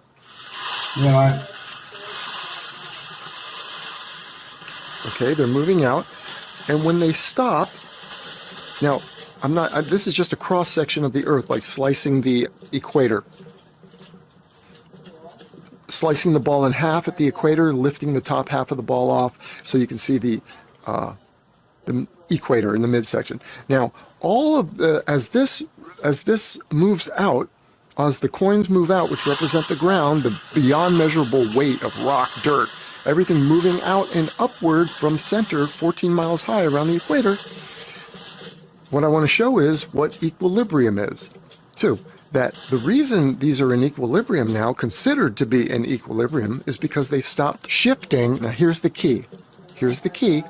The reason they've stopped shifting and filling in the ground that's vacated in front of it is not because the rotation has stopped, but because the ground has bunched up against itself. That's why it's considered to be in equilibrium.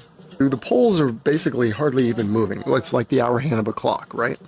They fall in, fill in the gaps, and it fills in to the point where the ground is no longer moving, and that's considered equilibrium. And as you recall back, I did a video on with Newton here in this big hole. All sinkholes, all huge holes, go to the beach and dig a hole. Everything should fill in immediately towards the equator. Because remember, we are still under that same rotational speed of 1,000 miles per hour around the rim or the equator that caused all this beyond measurable weight to move. But yet, they forgot about us on the surface. They forgot about the water. The water, we would have the majority of the, or the... I mean, I know it's nothing to do with it, but look at that reflection. Yeah, that looks almost perfect mirror image to me. I think with a slight bulge on that water, it wouldn't look like that, you know? I mean, look at that. I mean, that's a near perfect image, a mirror image. The entire, almost the entire equator would be filled with water 14 miles high. And all the air particles and clouds, all the animals, creatures, all of us would have to be moved to the equator and also in equilibrium. Okay, so, and that's something we do not see. So let's go back to this. We see the coins, they're in equilibrium now. They're rotating same speed, but nothing's moving. Now, I'm going to stop it.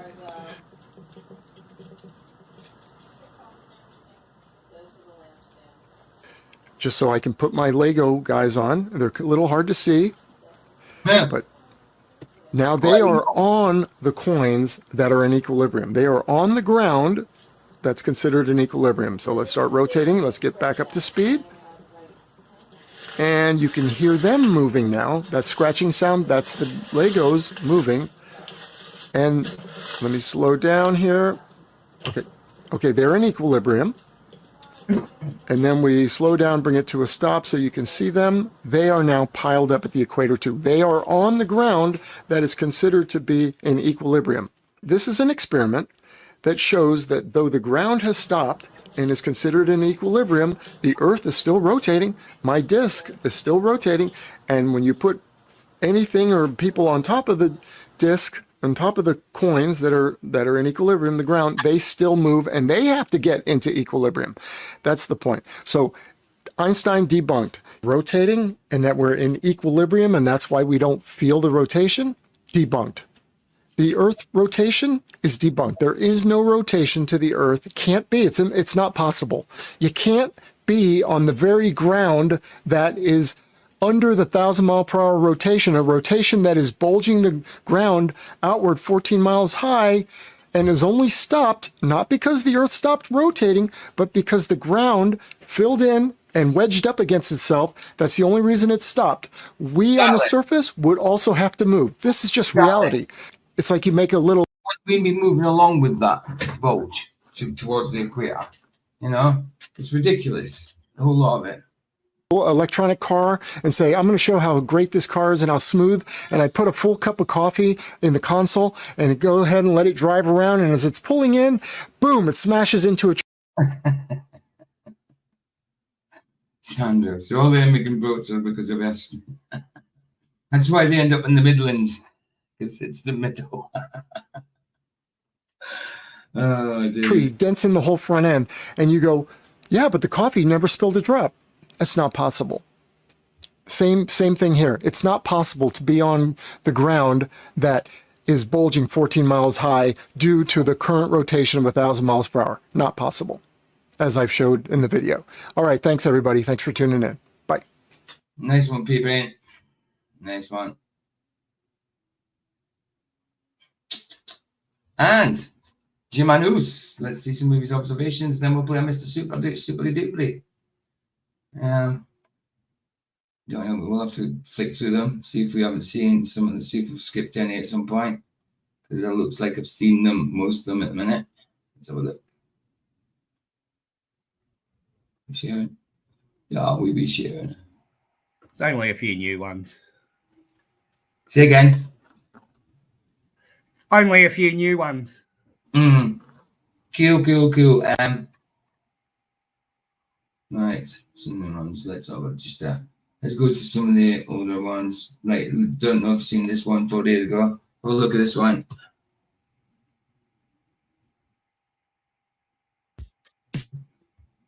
No, because I haven't got a like on it, so we didn't watch this one then. Cool. 93 subs, dude. Up again. I tell you what though, on some of your observations, you've had like loads of views, like thousands in some of them. Yeah, one of them 7,200 or something. That's decent, bro. That's decent.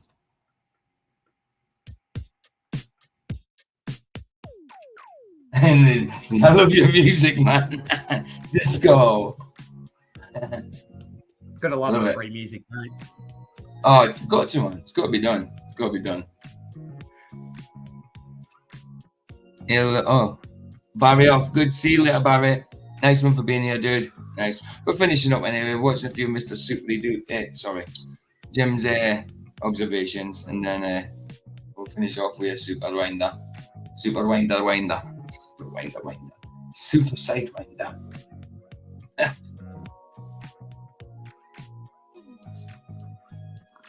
These always remind me of a nut. Like a nut and bolt sort of thing. Reminds me of the hole in the ISS. I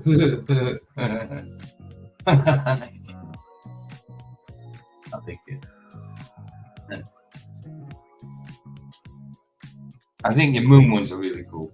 They're brilliant. Funny thing, the moon, man. Funny old thing it is. Yeah, they're all old observations. I haven't done any for a while. Yeah, that's cool, man. Still like them.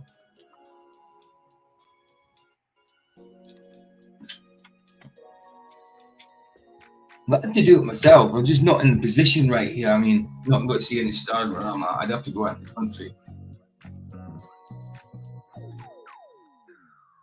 I'd have to relocate.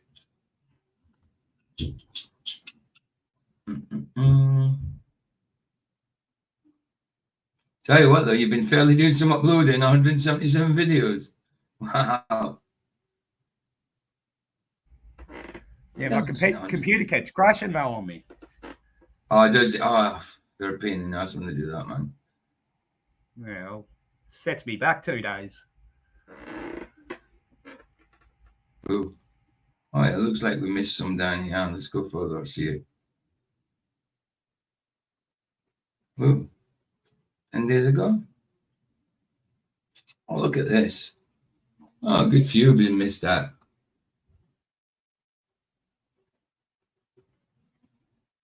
Andrew, I've definitely seen this one. It looks like I missed out, but I haven't. But Disco Can, and this is the one that got Mikey talking. Actually, let's have a look. Did you see the comment, Jim?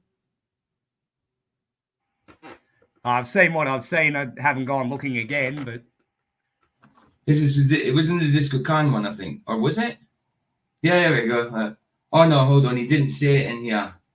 No. Mikey, hold on. Mikey replied. No, what happened is when Mikey seen this, when Michael Kahn thought, "Ooh, my favorite, the Disco Star." Thanks, bro. He commented to me in my messenger. Mikey Smith did, saying, "Oh, even Michael got excited about this guy's observations. The rubbish. You should get him off. He's telling the truth. Like he hasn't made any frigging claims." Hey, Mr. Super Sideway, now good to see you, bro. I was just saying your name a minute ago, and I butchered it about 1 billion times. But yeah, sorry, the comment was in my messenger, but it was because of what Michael said. Yeah, crazy.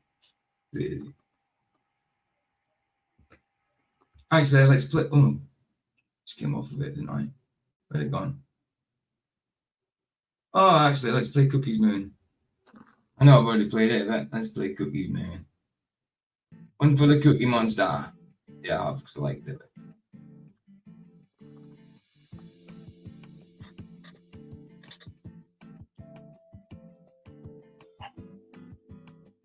That's right. I mean, see what I mean? Sometimes the moon can look like a rock.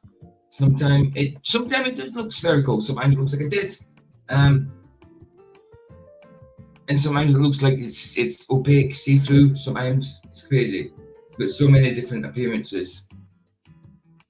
I don't think we'll ever truly know what it is until we ask the Father. You know? Correct. That's the one, man. Right. Let's go to some of these ones that I missed. Come on, computer. Oh, wait. Why are you looking all small? Weird. Let's do this now. What are you doing?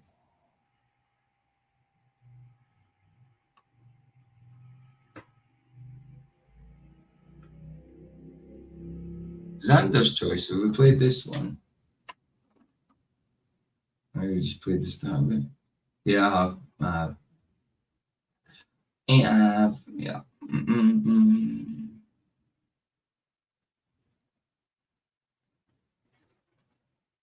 Ooh. Played this one. No, I haven't. 2 minutes. Like it. Nice.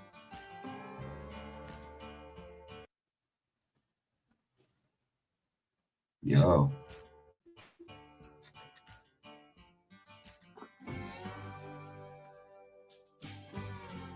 Liking the music. Doesn't this sound like a tune though that you've had before? A lot of these tunes sound like something you've had before.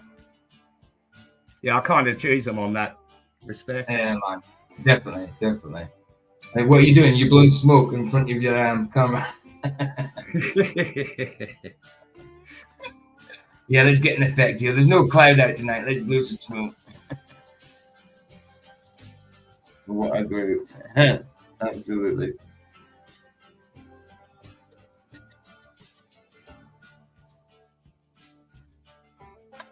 Well, this reminds me of them Young Guns. Sort of thing. Music you'd hear in Young Guns, you know, and Bon Jovi did the soundtrack to it. Our Lord's creation is insane. Absolutely, bro. Absolutely, John.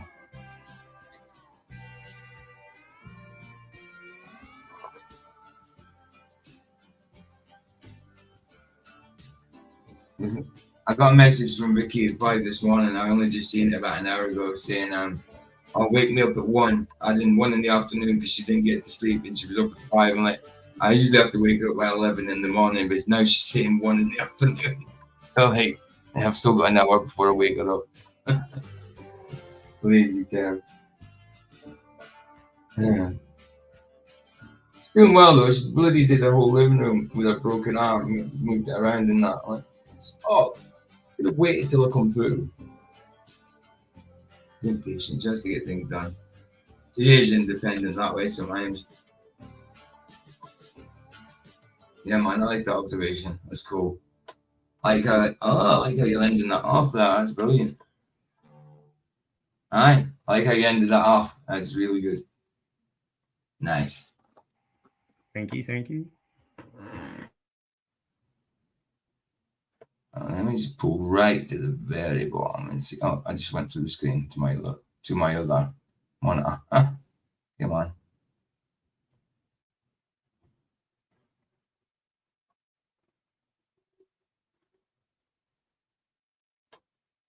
Tell you what, we've shown a fair few of your observations. Wow.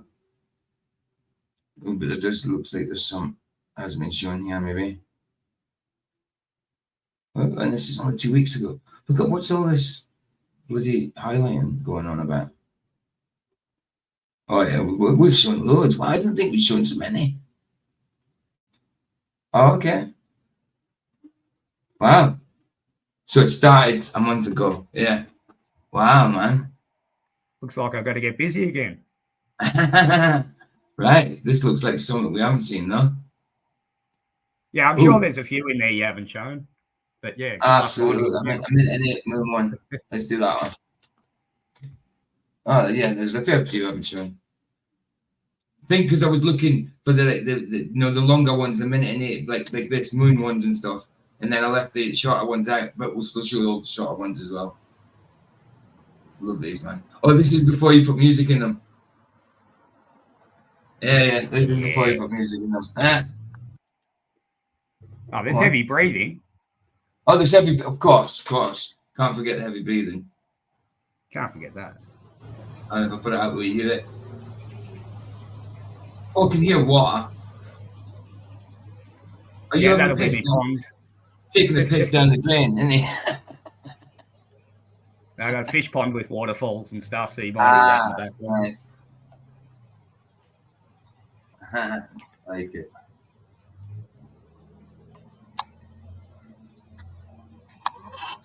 That sounds like you're playing golf. Hitting the ball. That's the camera noise. Yeah, man.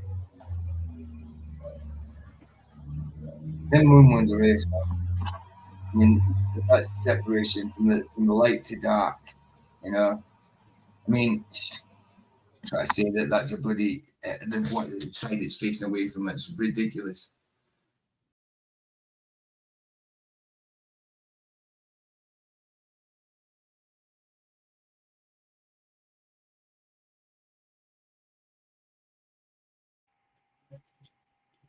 Hello?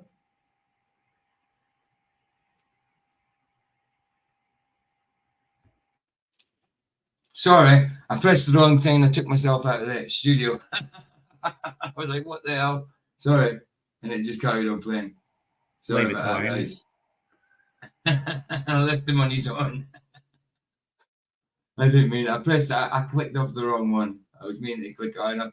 I clicked off StreamYard instead of the YouTube. Numpty.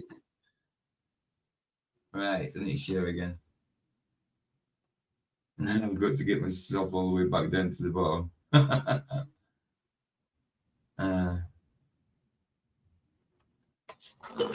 Right, and again.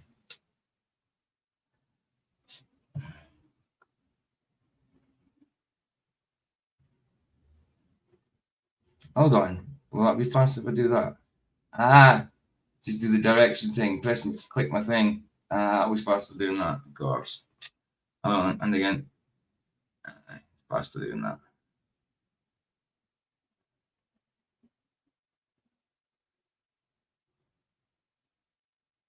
Yeah, done. Right, cool. Ooh, that one's interesting. It's only 9 seconds, but that one looks cool.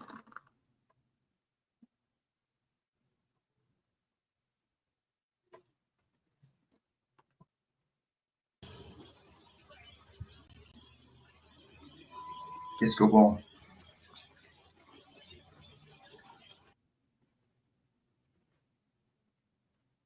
Oh, come on, take me right to the top again.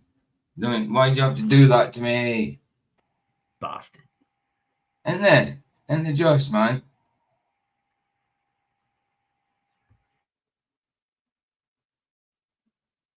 Complete and utter bastards. Oh yeah, I remember that Saturn one.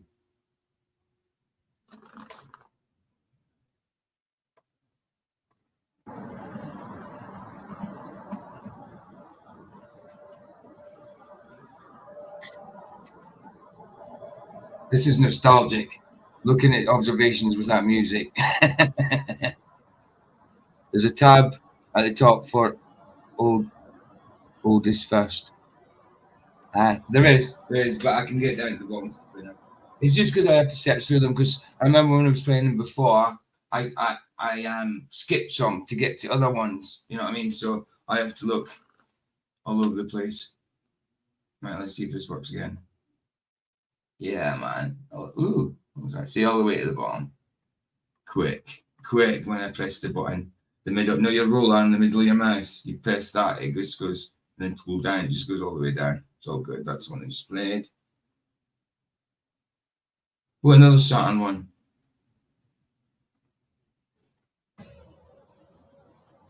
Like, see what I mean? I liked it and it didn't go up there. It's good on.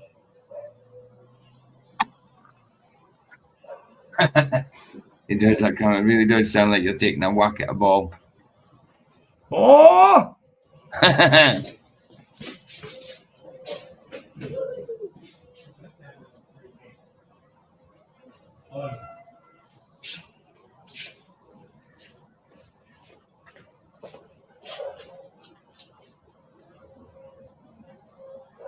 You got to show Roger some of your toys. That'll be cool. So what? Roger's coming down. What skits? Is he coming down for dinner or something? That'd be cool. That'd be cool. Nice, nice.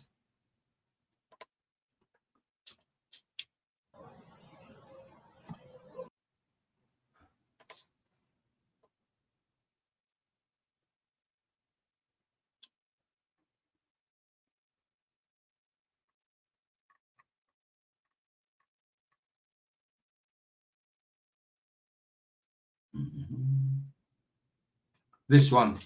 We'll finish up with this one. And then we'll do up Mr. Super Sidewinder.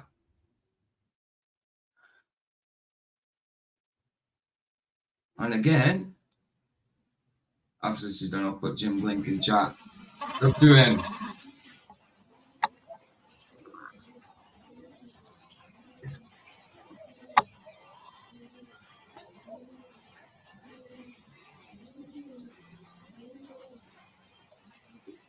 Looks like a turtle to me. It does a bit, doesn't it? It does a bit. Yeah. See what I mean? You've just got a little bit of movement when you're zoomed in and something, it bounces all over the place. That you just, I mean, that's hardly any movement at all. Hardly. Probably a little. The cameraman was at fault. He was freezing. I try to contain his shivering. Yeah, I get it. I get it. Nice. I like that sound. Zooming out. Right, nice one. Let me get the link. I'll put Jim's link in. Nice one, Jim. Thanks again, PJ. All right. You know, as long as they're there, I'll show him, man. Same as Mr. Super Sidewinder's music. I've shown pretty much all of his music that's on his page, on his thing, so on his channel. But I just go over them again, you know. Why not? But I will obviously. Like, I played some of Sandro. I said Sandro yesterday. I play Sov now and again, you know. But I'll always play Mr. Super Sidewinder.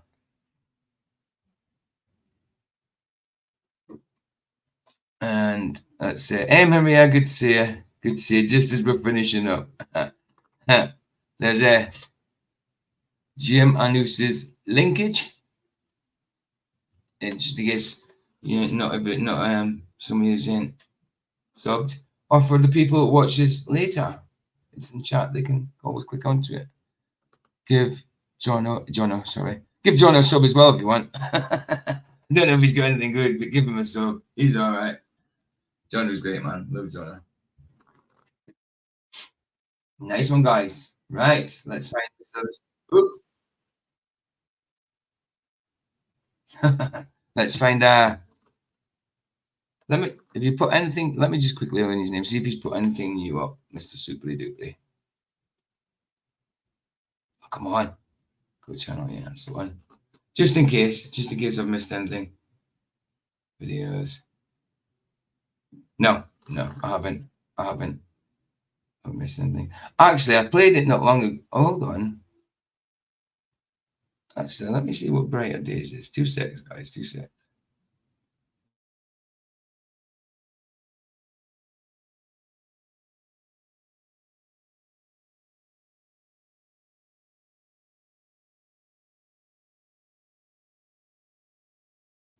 All good. All good. Right, no, I haven't missed anything. So I will play out with, I think I want to do Mandela Ween again because I just think it's funny. I think it's so cool. Where is it? Where is it? Where is it? There it is. Mandela Ween. Let's do it.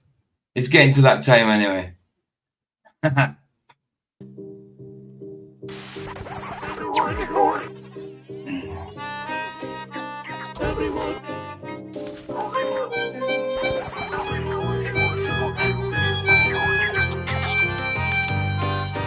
Boys and girls of every age, would you like to see something strange? Come watch us and you will see everything Mandela Ween. Boys and girls of every age, would you like to see something strange? Come watch us and you will see everything Mandela Ween. It's Mandela Ween, it's Mandela Ween, Mandela facts being brought to light. It's Mandela Ween, changes will be seen, all your memories are lost tonight. It's Mandela Ween, it's Mandela Ween, Mandela facts being brought to light. It's Mandela Ween, changes will be seen, all your memories are lost tonight. Now it's time to start the show in this reality we call home. It's Mandela effect, we're shipping again. It's Mandela Ween, everything's different again. It's Mandela effect, we're shipping again. It's Mandela Ween, everything's different again. I started looking at Sandy's effects. She blew my mind, man, shit was a mess. We be figuring out she is correct. Looking around at how it connects. Nobody knows what she's gonna show next. If she wants me to screen share, she throws me a text. Both are Koopy Spooks.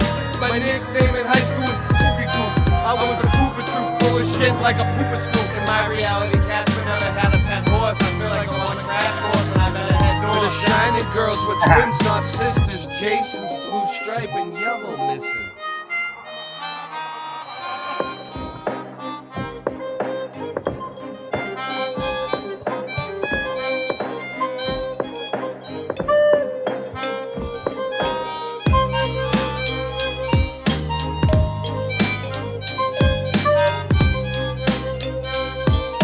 Yeah, that's okay, Mr. Super Sidewind. The spooky music is what you make it.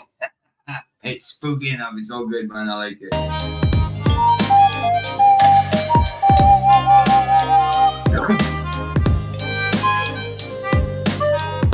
Me and Michael, that would be 3 neeps. 3 neeps, not 3 pumpkins.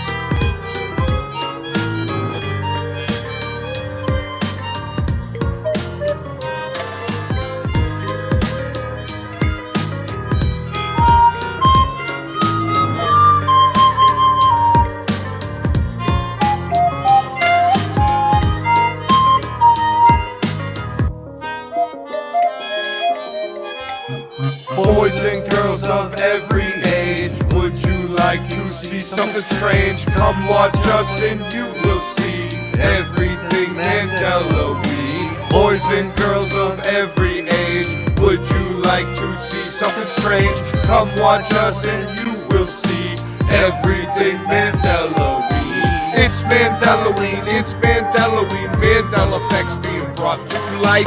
It's Mandela Ween, change Mandela Ween, come in and share your thoughts tonight. It's Mandela Ween, it's Mandela Ween, Mandela effects being brought to light. It's Mandela Ween, change Mandela Ween.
Love it. Oh, good. I like that. Yeah, it was a dookie beat, wasn't it? I like that. So I like that. So nice one for joining us, Glenn. But just finishing up, dude. But it's good to see you, man. Bless you, man. I hope you're good. I hope you're well. But yeah, I'm gonna go in. I've got an hour before. Well, no, 3/4 an hour. Yeah, I've got a Vicky wake up. All right, guys. Nice one for being with me. Nice one in the chat. Always a pleasure spending time with you. Thanks to the earlier panel members, and thank you, Jimenez, for joining me. It's good to see you, man. Good talking. Not a problem. You're always welcome, dude. Bless you guys. Bless you guys. Here the sunset's free. It's free. Indeed. Indeed. Yeah. Indeedy, man. Indeed.